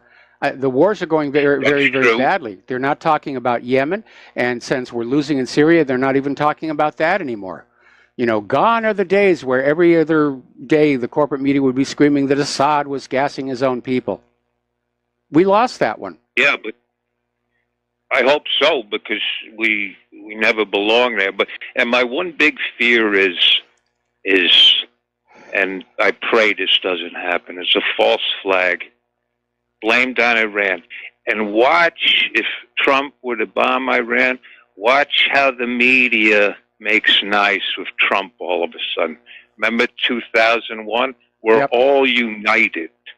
So I pray that we don't become united, because if we're united, God forbid, it's going to be a war. And that's my fear, and I fear that coming this fall, a false flag blamed on Iran. And Trump, on the surface, he's done a pretty good job, but bombed Syria twice, and he could have just said, oh, well, we need to investigate this matter, but he didn't. He bombed them. So that's my fear, false flag blame. And you know what? I agree. I agree. They're going to have to do something to galvanize American support for yet another war, because most Americans, we're weary. We've been at this for 17, going on 18 years. We've had enough. And like I said earlier in the program, I'm very concerned about this Iranian naval exercise near the Straits of Hormuz, where there are going to be U.S. ships in the region as well, keeping an eye. And they could blow up some old used, warship, U.S. warship, and blame Iran for it. And another thought I had was the powers that be, if you will, they let Trump win. And here's why. Middle America, pickup truck loving, gun loving America, they wouldn't fight for Hillary. But middle America would fight for Trump. So that's okay, well, I need to back you up here a little bit, Jim, because when you say the powers that be, you've fallen for the idea that there is some kind of monolithic, unified control of the country, and there is not. There are various factions struggling for control, struggling for wealth, struggling for power, and they are at war with each other. And I think the powers that be, the deep state, did want Hillary Clinton to win, because Hillary would have protected all the nefarious things they've been doing. Look how they've been panicking ever since Trump won with all this Russian nonsense. That's true. And the Democrats are going to try and steal Congress this November, so they can shut down all the investigations and then they can sleep well at night. Yeah, you have a good point. But anyway, you're my favorite show. I tell everyone I know about, listen to what really happened. Unfortunately, most of them don't. They're too lazy to watching the ball game or the movies. So. Now, you may ignore politics, but politics will not ignore you. Jim, thank you very much for the phone call. We're going to let you go. We're going to do a shout-out to our on-air affiliates rejoining the network. And we're going to take a phone call from Kevin in West Virginia. Aloha. Welcome to the show. What's on your mind? Hey, Mr. Mike. What's on my mind is I see all these rallies and everything, and I'm afraid something like Charlottesville is going to happen again. I don't know how much more people on the right, and I hate to use left and right because I don't think there's such a thing called left and right. I mean, I think they're just, using that to play us off against one another. But anyway, I'm afraid of a Charlottesville type event going to happen here soon. How much more on people, I guess you could call it the right, how much more are they willing to take, like with Antifa and everything, that it's going to take for somebody to uncork on them? Well, again, as long as they're seeing it on TV, it's safely remote. But when it starts happening in the streets of their own, their hometown, we might see a reaction. I'd like to avoid it. I still would like to find a way to just let the federal government peacefully expire the way the Soviet Union did and not have blood in the streets of America. Unfortunately, we already have blood in the streets of America thanks to Antifa and the liberal snowflakes and people like Maxine Waters who are just egging them on. Sure. I mean, and with Maxine Waters and all these people that are, go out, riot, resist, when are they going to be held liable for their actions? I mean, they're the ones that are inciting all this. As far as I'm concerned, incitement is a crime. Incitement is a crime. Maxine Waters should be wearing handcuffs. Yeah. And I got another two more ones for you. There's one. I know a young lady who she was arrested by the police for destroying her cell phone, and I was like looking at her. I'm like, you get arrested for that, but Hillary Clinton doesn't get arrested for destroying her servers and all the Blackberries that she destroyed? Like, come on. Why is this double standard here? I don't understand it. And the other one is an overseas thing, and I don't suspect anybody would know about this. My family hosted a in Germany, and she was traveling the world over there, and she was in Budapest, and she was hit by a train and was killed. 19 years old, and I don't know if somebody pushed her on the track or, she was trying to catch the train and wrong time, wrong place. I'm kind of curious if anybody overseas there would have any information on something like that. Boy, that would be a real long shot there. Anyway, your connection to us is starting to break up. We're going to let you go. Thank you for the phone call. And all right. This next story, I promise you, this is not from The Onion. In fact, this was in the Daily Mail, which is a couple of notches above The Onion. But apparently a nursery school has had its Ofsted rating downgraded after staff were accused of failing to monitor which of their 4-year-old pupils could be radicalized by ISIS. And one parent said the ruling was ludicrous, which it is. But the nursery in Hangleton Community Center near Brighton fears it can't be overturned. And unless there's a last-minute U-turn, the nursery school, which is called Little Ducklings, will be marked down. I mean, that's ridiculous. That is really ridiculous. 4-year-olds being radicalized by ISIS. Oh, man. You see ISIS in every corner. ISIS is in the closet. ISIS is under the bed.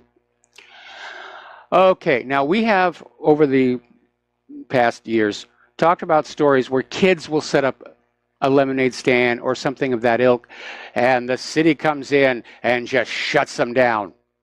by golly, you've got to have a permit. Didn't need a permit when I was a kid. Me and all my cousins, we all did lemonade stands, get a little extra spending money. Today, you must have a permit. Well, over in Minneapolis, the story had a slightly different outcome because there was this teenager who set up a hot dog stand, Mr. Faulkner's Old-Fashioned Hot Dogs. And, of course, somebody complained to the city that he was operating without the required certificates and permits. And some people over at the Minneapolis Department of Health decided they were going to step on in. And they said, we're not going to shut him down. We're going to help him get the permit. We're going to help him become a legal business owner. So the health inspectors trained him. And when he was trained on up to the health code, they handed him a permit. And he's reopened his stand. Now that is how government should be working, rather than this punitive approach of, you can't do that, not without our permission. Shouldn't it be government's job to assist people to make their lives better? Would make sense to me. Okay, now then, a couple more stories. Mandalay Bay will not go away. And apparently, a Las Vegas Metro police officer who was on duty the night of the 1st of October told a venue security guard after the attack that a security officer had been shot and killed inside the Mandalay Bay, and there was another shooting up the Strip. And in this video footage from the body cams, the officer can be heard saying, but now he, meaning the shooter, killed a security officer in the hallway on the 32nd floor of the Mandalay Bay. And I think the last we heard, there's another shooting at New York, New York. So he's still mobile, I guess, which again suggests there was more than one shooter. Now, there was a police officer who was actually inside the concert venue, was pinned down behind a wall on the west side of the Route 91 Harvest Music Festival. And basically, he said the gunfire was so close, he could smell gunpowder in the air. Now, police trained with firearms, they're going to know what the smell of gunpowder is. There's no way the smell of gunpowder was going to get all the way from up there at the top of the Mandalay Bay down to that Harvest Music Festival. So let's talk about computers and software and other things that, okay.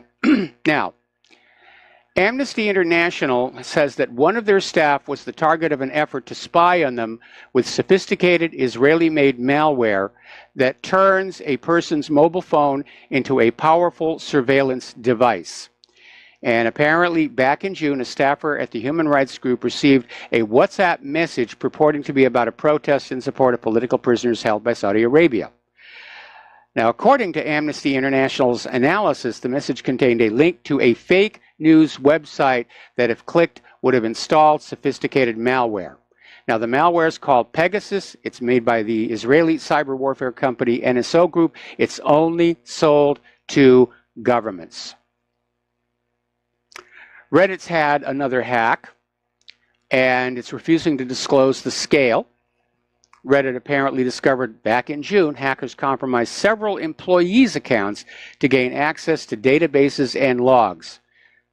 They were able to obtain usernames and corresponding email addresses, information that could make it possible to link activity on the site to real identities. Now, the Pentagon has a new program. They're calling it JEDI, if you can believe that. And it stands for the Joint Enterprise Defense Infrastructure. I wonder if there's an officer somewhere in the Pentagon that is told, come up with these cute names for us. You know, we're JEDI now. Anyway, they're teaming with Amazon, and they're basically overhauling the way the Pentagon shares military data. And contractors are already bidding on this, ranging from Microsoft to IBM. But apparently Amazon is the only company that meets the Defense Department's regulations on handling classified information. which comes as a surprise to me. I wouldn't know why Amazon was handling classified information. Kim.com confirms he's building a replacement for Twitter that will protect free speech, and as soon as it's up and running, I'm going to be over there. I'm definitely going to be on that. So should you be. Another article here about conservatives being banned from social media. What can you do about it? Well, part of the problem is the legal protections afforded under corporate personhood. When a company like Facebook is sued or prosecuted for its trespasses and criminality, the company itself is treated as if it's a legal person. And Mark Zuckerberg and his executives are not punished other than a drop in their stock portfolio. The company is punished, and this usually ends in fines which amount basically to pocket change. There need to be basically stronger laws saying that you will handle all traffic equally. And Devin Nunes is actually looking at that right now. Well, as you know, Google's new censorable Chinese search engine, Dragonfly, has basically been leaked out. And it's already provoking a backlash, saying that it proves Google is open to the idea of censorship if the government asks for it. And this article that came out from Zero Hedge is saying these U.S. tech giants, they really are too big and they're too powerful. They're monopolistic.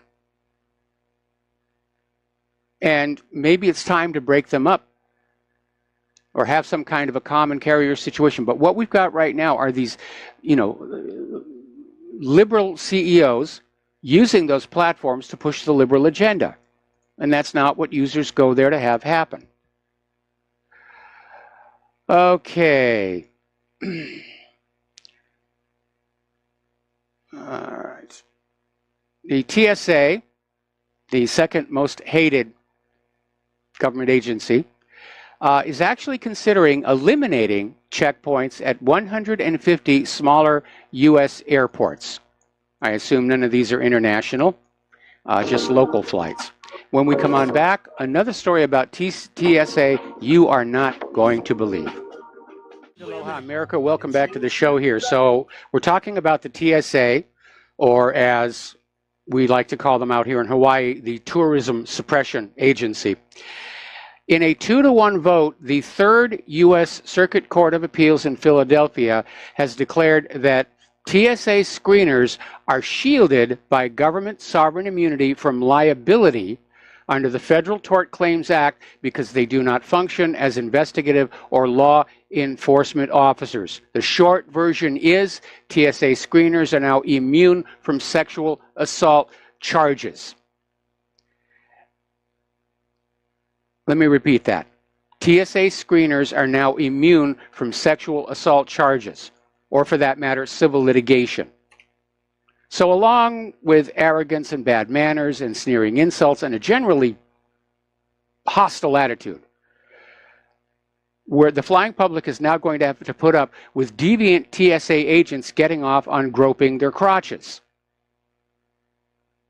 And I can imagine there's already a lot of perverts heading on over to that TSA website to say, sign me up, sign me up. I only do children. I do the children.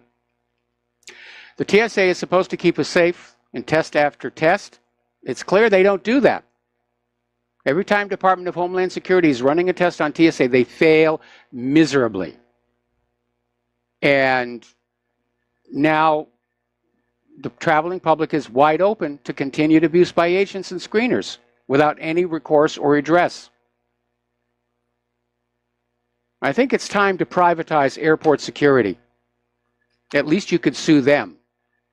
But it's a ridiculous to say that, if a TSA screener is inappropriately touching you, if they've already established there's no bomb or anything there, and they keep on fondling you, that crosses the line into sexual assault. Okay, let's take a phone call. Mateus in Canada. Aloha. Welcome to the show. What's on your mind? Sign me up. I do the children. I only do the children. You're cracking me up there. Notice the wording was that the government's sovereign immunity. I don't think the government has sovereignty. I think a crown, a king, has sovereignty, but a representative democratic republic, constitutional republic, it's not sovereign in the way that they're trying to say it is, because there's no protection of the government from the will of the people in this kind of a government. I'm sorry to disappoint you. I'm sorry to disappoint you, but unfortunately, the courts have basically said the government is a sovereign, a multi-headed one, and that people who work in the government cannot be sued for mistakes they make in the course of their job. And it's been a real issue. It's one of the reasons government is so out of control and so reckless that nothing bad happens to them. Well, yeah, just because they say it doesn't mean that it's correct or okay. They're doing a lot of things that they're not supposed to be doing. Do you think constitutionally the Founding Fathers considered that the government could be protected from its own people? No, it's not in the claims Constitution. of sovereignty?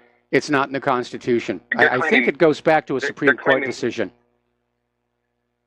Yeah, they're claiming sovereignty, immunity from the people, but the people are the government, we the people. Anyway, okay, moving on. Regarding the approximate 42 GOP seats that are open, and this is a record since approximately like 1939 type of time period. And this kind of fits into my theory I called in a while ago that they don't want to have a one party take over everything, because then the whole world can see it's just a red communist Soviet Union or a red communist China or something like that. So I think that, you know, the Hillary was defeated so badly that there had to be some conspiracies to create these 42 open seats, just to allow the Democrats to come back, so that there can still be this game that it's actually a republic and that we're actually voting for everything.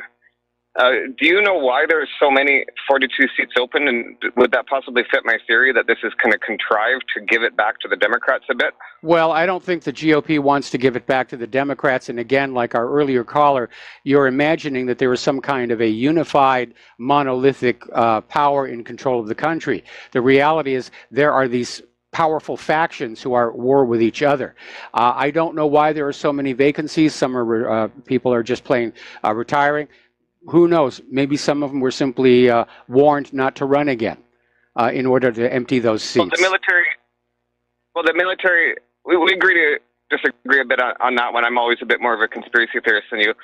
I'd still argue my point a little bit that the industrial military complex and the deep state, they're getting their $1 trillion budgets regardless of who's in power, generally speaking. And Yes. so they would have a vested interest to keep this game going and make sure that we're still fooled that it's a democracy and that we're really picking our leaders.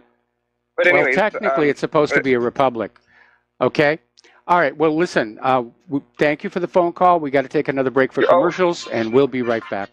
And Aloha, America. Welcome back to our show. Now, amazingly enough, you know, when you look at these gay and feminist lobbying groups, you tend to assume that they are funded by donations from philanthropists or benefactors. But it turns out the European Union has for years funded a small number of these lobby groups promoting a controversial and radical social agenda. And the groups include ILGA Europe and the European Women's Lobby. Now, the former is the umbrella organization for gay and lesbian pressure groups throughout Europe. And the latter is a group that, whilst pretending to speak on behalf of women, is actually follows a radical feminist ideology that does not have much support in the wider population. So why is the EU putting their money into this? I don't think it's what the people of the European Union think, should their taxes should be used for here. Over in Georgia, there was a father, Tay Lovelace. He and his family were at a church event to feed the homeless, and apparently a man wearing only his underwear approached them. The man then pulled down his underwear and basically exposed himself to the children. And Tay Lovelace pulled out a legally owned firearm and held the naked man there, 21-year-old Justin Mueller, until the police could show up. So that's a good use of a gun here. Here's a story that came on out of Reason.com. The hysteria over 3D printed guns is a great example of technophobia in media and politics. Something new comes along, they don't really understand it, and all they can do is hype, this is a danger, this is a threat, this cannot be allowed. And again, there are no exemptions in the Second Amendment. Now, I got to be very honest. I personally would never use one of these because I'd be afraid of making a mistake and having the thing blow up in my hands, although I understand that the Liberator doesn't. But obviously a plastic gun is not going to be good for very many shots. I can understand the police concern that criminals could make these as disposable Saturday night specials. There is one thing you do need to pay attention to, and that is how big that Liberator pistol is. It can't be concealed. It's a big, big thing. You have it in your jacket, it's going to have a huge, bump there, and everybody walking past you is going to say, what have you got, a colostomy bag or something? Because it is plastic, it has to be much thicker than steel. And again, I think our country has gone down the wrong path of, instead of punishing behaviors, we punish the owners of objects, especially in the area of civil forfeiture. And that's not what law enforcement is supposed to be. But it's easier to basically punish the law-abiding citizen for having things than to actually go out and hunt down the criminals. And what amazes me so much in this country, with all the surveillance that we now have, with all the surveillance out there and all the promised wonders of high technology, crime is still rampant in this country. I mean, it's gone down a little bit, and despite the claims by the gun grabbers, homicides have actually gone down as well. But trying to ban all guns is not the solution, because as 3D printed guns makes it abundantly clear, the criminals will always have them. Now, there's been a temporary injunction issued against the website where these 3D printer plans was stored, but the damage is done. They were downloaded before the website was ordered to cease. They're all over the web somewhere. And I'm sure right now that criminal organizations are hunting them down to be able to make guns. The only way that you stop a bad person with a gun is have a good person with a gun. And that's why I'm a fervent believer of the Second Amendment. We know there are bad people out there. We know there are crazy people out there. We know there are people out there with their brains melted on prescription psychiatric medication. The only way that we can mitigate the damage those people are capable of doing is for us to be able to shoot back. Okay? That's where I'm coming from on that one. Here's another one coming from London and shows just how over the top the government has become. And apparently there is this guy who works as a roofer, Stuart Gosling. He's 43 years old, and he has a van that he uses to carry materials around to do his job. And in his van, he has a trash bag in which he puts, wrappers from his crisps, which is what they call chips, sandwich wrappers, water bottles, because he eats on the job. But he got pulled over by council workers, and he basically told he was breaking the law because he didn't have permission to haul rubbish. He didn't have the license to carry rubbish. And he's tried to appeal the fine, but he's been told he's going to be hauled into court if he doesn't pay the penalty. So now in Britain, you need a license to carry your own trash. Well, there's a solution to that. Just pitch it out the window when nobody's looking. That'll make them all happy.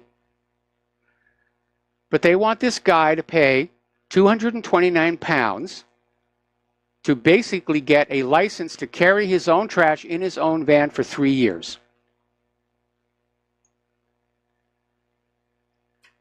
That is really, really over the top here. And you'd think they'd be worrying about other things. Apparently, there's a knife crime epidemic in Britain. Started in London, now it's spreading on out. It's straining the National Health Service. The victims are using up hospital beds and blood supplies. Paramedics are now forced to wear stab-proof vests. So, how's that refugee thing working out for you? What are they going to do now? Ban knives? It's silly here. Okay, out in California, as you know, they're having this horrible car fire, CARR, and the wildfires have burned more than 150,000 acres so far this year, and almost 100 large fires are currently burning across the country. And so, according to this article from ABC News, it's linked to climate change. Rising temperatures from climate change is what's making the fire seasons worse. No, that's not what's going on here. First of all, the reality is that 90% of wildfires are caused by people, either intentional or accidental, and we know that some of these fires currently burning were started by arsonists. The problem is rotting infrastructure and budget cuts. And if we go back and we look at the 2017 California fires, it turned out that the California Department of Forestry and Fire Protection investigated and discovered that downed power lines had started those fires. Falling tree limbs, hitting power lines, ripped them down.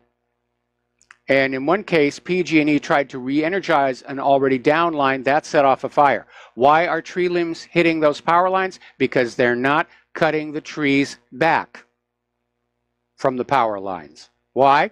Don't have the money to do that. So, I did a whole bunch of these flashback stories here. Actually, one of our readers did. Davis, California firefighters hit by budget cuts. California firefighters rue budget cuts as wildfire season heats up.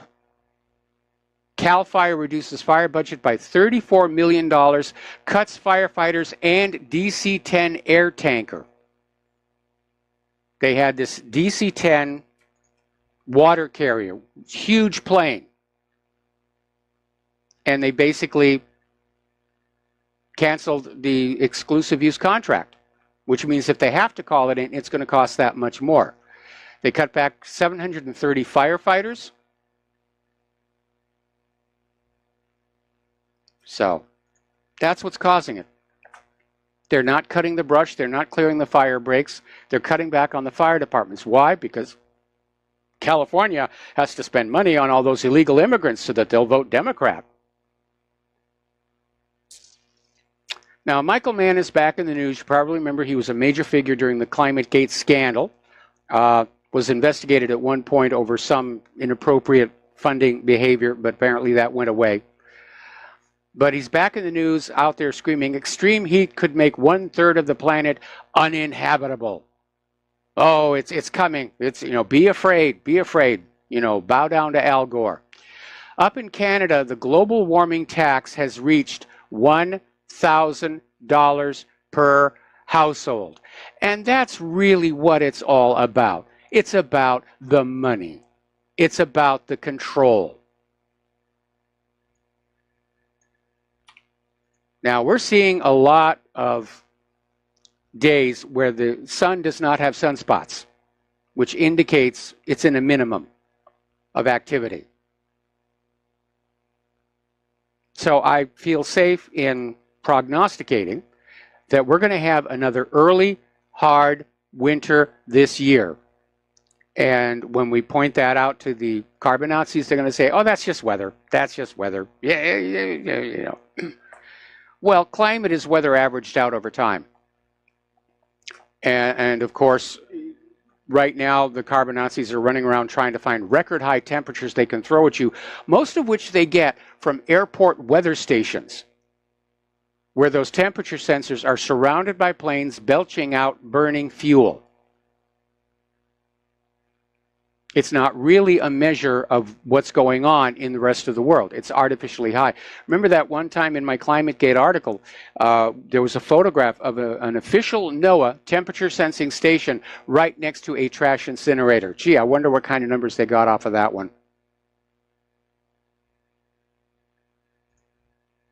So, okay, now then, here on the Big Island, the volcano is still volcanoing. And because of the continuing collapse of the summit, they're starting to get very concerned that the collapse could widen. They were talking before about the possible damage or loss of Volcano House, loss and damage to the buildings of the Volcano National Park. And there's actually a fire station there. The Volcano Fire Station was located within the national park at the former Kilauea military camp. It's been temporarily relocated to a safer location. Now, it's actually been 2 days since we've had a major collapse event at the summit. But seismic activity is high, and a lot of people are concerned there may be a big one coming. But again, all we can do is just wait and watch and wait for it to end. And volcanologists were saying they thought it might be slowing. Now they're saying, no, that was just temporary. And again, the town of Volcano is working very hard to convince tourists to come back. Now, Volcano, of course, the big tourist attraction was the Volcano National Park, but they're basically working out places where you can go and see the volcano in safety, basically overlooking the lava flow. And there are boat and helicopter tours which are now maintaining a safe and respectable distance. So it is a disaster. And it's kind of weird because in times past when there have been eruptions, normally tourism would go up. But unfortunately, because of the way the corporate media portrayed this one, like it was this epic disaster that engulfed the whole state, a lot of people got scared, stayed away. I'd like to go down there myself here. Anyway, people are still talking about Sarah Sanders and Jim Acosta. They got into it at the press room. Jim Acosta apparently walked out of the room because Sanders refused to denounce the president's statement that the media is the enemy of the people. Well, that's not Sarah's job to denounce anything the president says. She's the president's spokesperson.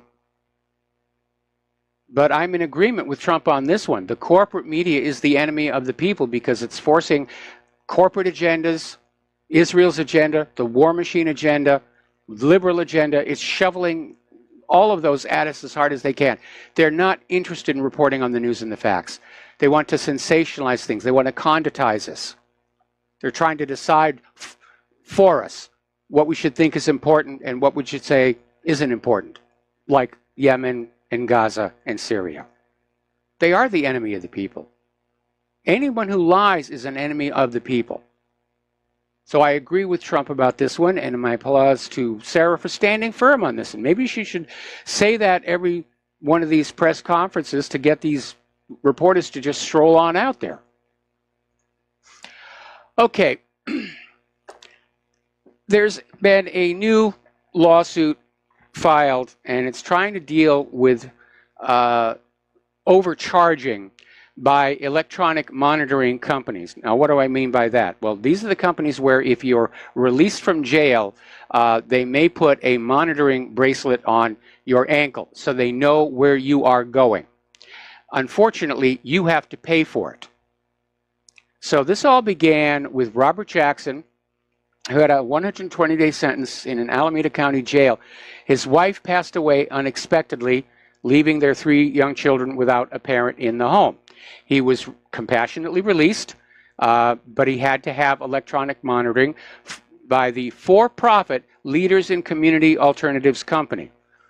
Now, this guy's weekly paycheck was between $400 and $500. His weekly monitoring fees to LCA came to $250 per week roughly half of his total income. After 113 days of monitoring, which was required for him to complete his sentence while taking care of his children, he ultimately paid $4,500 for the monitoring, while being repeatedly threatened with violation and jail if he didn't pay. So he's basically at the mercy of this company. And ultimately, he was forced to sell his car, and he's lost his apartment. He is now homeless just so he could pay off the leaders of community alternatives. And he's filed a lawsuit. And I do think that is predatory lending, quite predatory lending. It's taking advantage of people when they're at their weakest. We're going to take a break for commercials, back with the last segment of our show after these few words. And aloha, America. Welcome back to our show. And as if we didn't have enough to worry about here in Hawaii between the floods out in Kauai and the volcano down on the Big Island, now we're looking at Hurricane Hector. This one just popped up over the last 2 days, and it organized, and it's already reached hurricane force, if you will. Let's see, maximum sustained winds 110 miles per hour, and not too surprisingly, there is a concern that it could come close to Hawaii. So we're going to keep an eye on that. And it's kind of interesting, for all the heavy weather that Hawaii has, we haven't really experienced a lot of it since we moved here, all those years ago. And I keep trying to describe to Claire just how bad it can get, because I was on Kauai when Iniki hit. There was another big storm that hit when I was on Kauai getting married the first time. They can be really, really nasty. So we're going to be keeping an eye on this one. And right now, the predicted course track is in fact turning toward the Hawaiian Islands, which doesn't really mean anything because the far end of that course track can really shift around. Now, not wanting anybody to suffer any kind of harm, I would be curious to see what happens if that hurricane's eye were to go right over the area of the erupting volcano, because I noticed this once before, when there was a hurricane that was coming on in, was going to, devastate the entire island chain, blah, blah, blah, blah, blah, blah. And it crossed over the southern edge of the Big Island, right over the volcanic field, where even when it's not erupting, there's a lot of heat coming off of there. And it looked like it just tore that storm apart. And now, of course, there's a lot more heat coming out of there. So the academic in me is saying, should that happen, I'm going to be watching that. Because I don't think that's taken into consideration in those computer models. And I don't have a lot of confidence in the computer models. I mean, I've got the Weather Channel app. It's good for maybe the next 24 hours, and that's about it. Anything beyond that, they're just showboating. And our weather should be fairly simple here. We've got nothing but ocean around us. It's a perfect sphere. We don't have a lot of mountains and stuff out there disrupting airflow. We've got, clouds of these ocean monitoring buoys all around the state that monitor wind direction, temperature, also tsunamis. But we are going to be keeping an eye on that one. Meanwhile, over in the South China Sea, China is continuing to issue radio warnings to the armed forces of the Philippines operating near those islands to basically get away. And they're saying effectively, leave immediately or you will pay. So the rhetoric is ramping up over there. The radio transmissions appear to be coming directly from China's artificial islands. And they've got jamming technology, surface-to-air missiles, anti-ship ballistic missiles. They even have heavy bombers stationed there. And there's the music, and time for me to get out of here and get something useful done with the rest of the day. Stay tuned for John Stadmiller. I'm sure he's got a lot of interesting things to share with you. Please take what you learn here and share it with everyone that you know. We need word of mouth to basically be able to bypass the censorship coming from Facebook and Twitter and Google and the rest of it. We can't go through them. We have to go around them. Talk with people face to face, ask them to pass it on, bring back the sneaker net. We'll be back tomorrow. Aloha, America.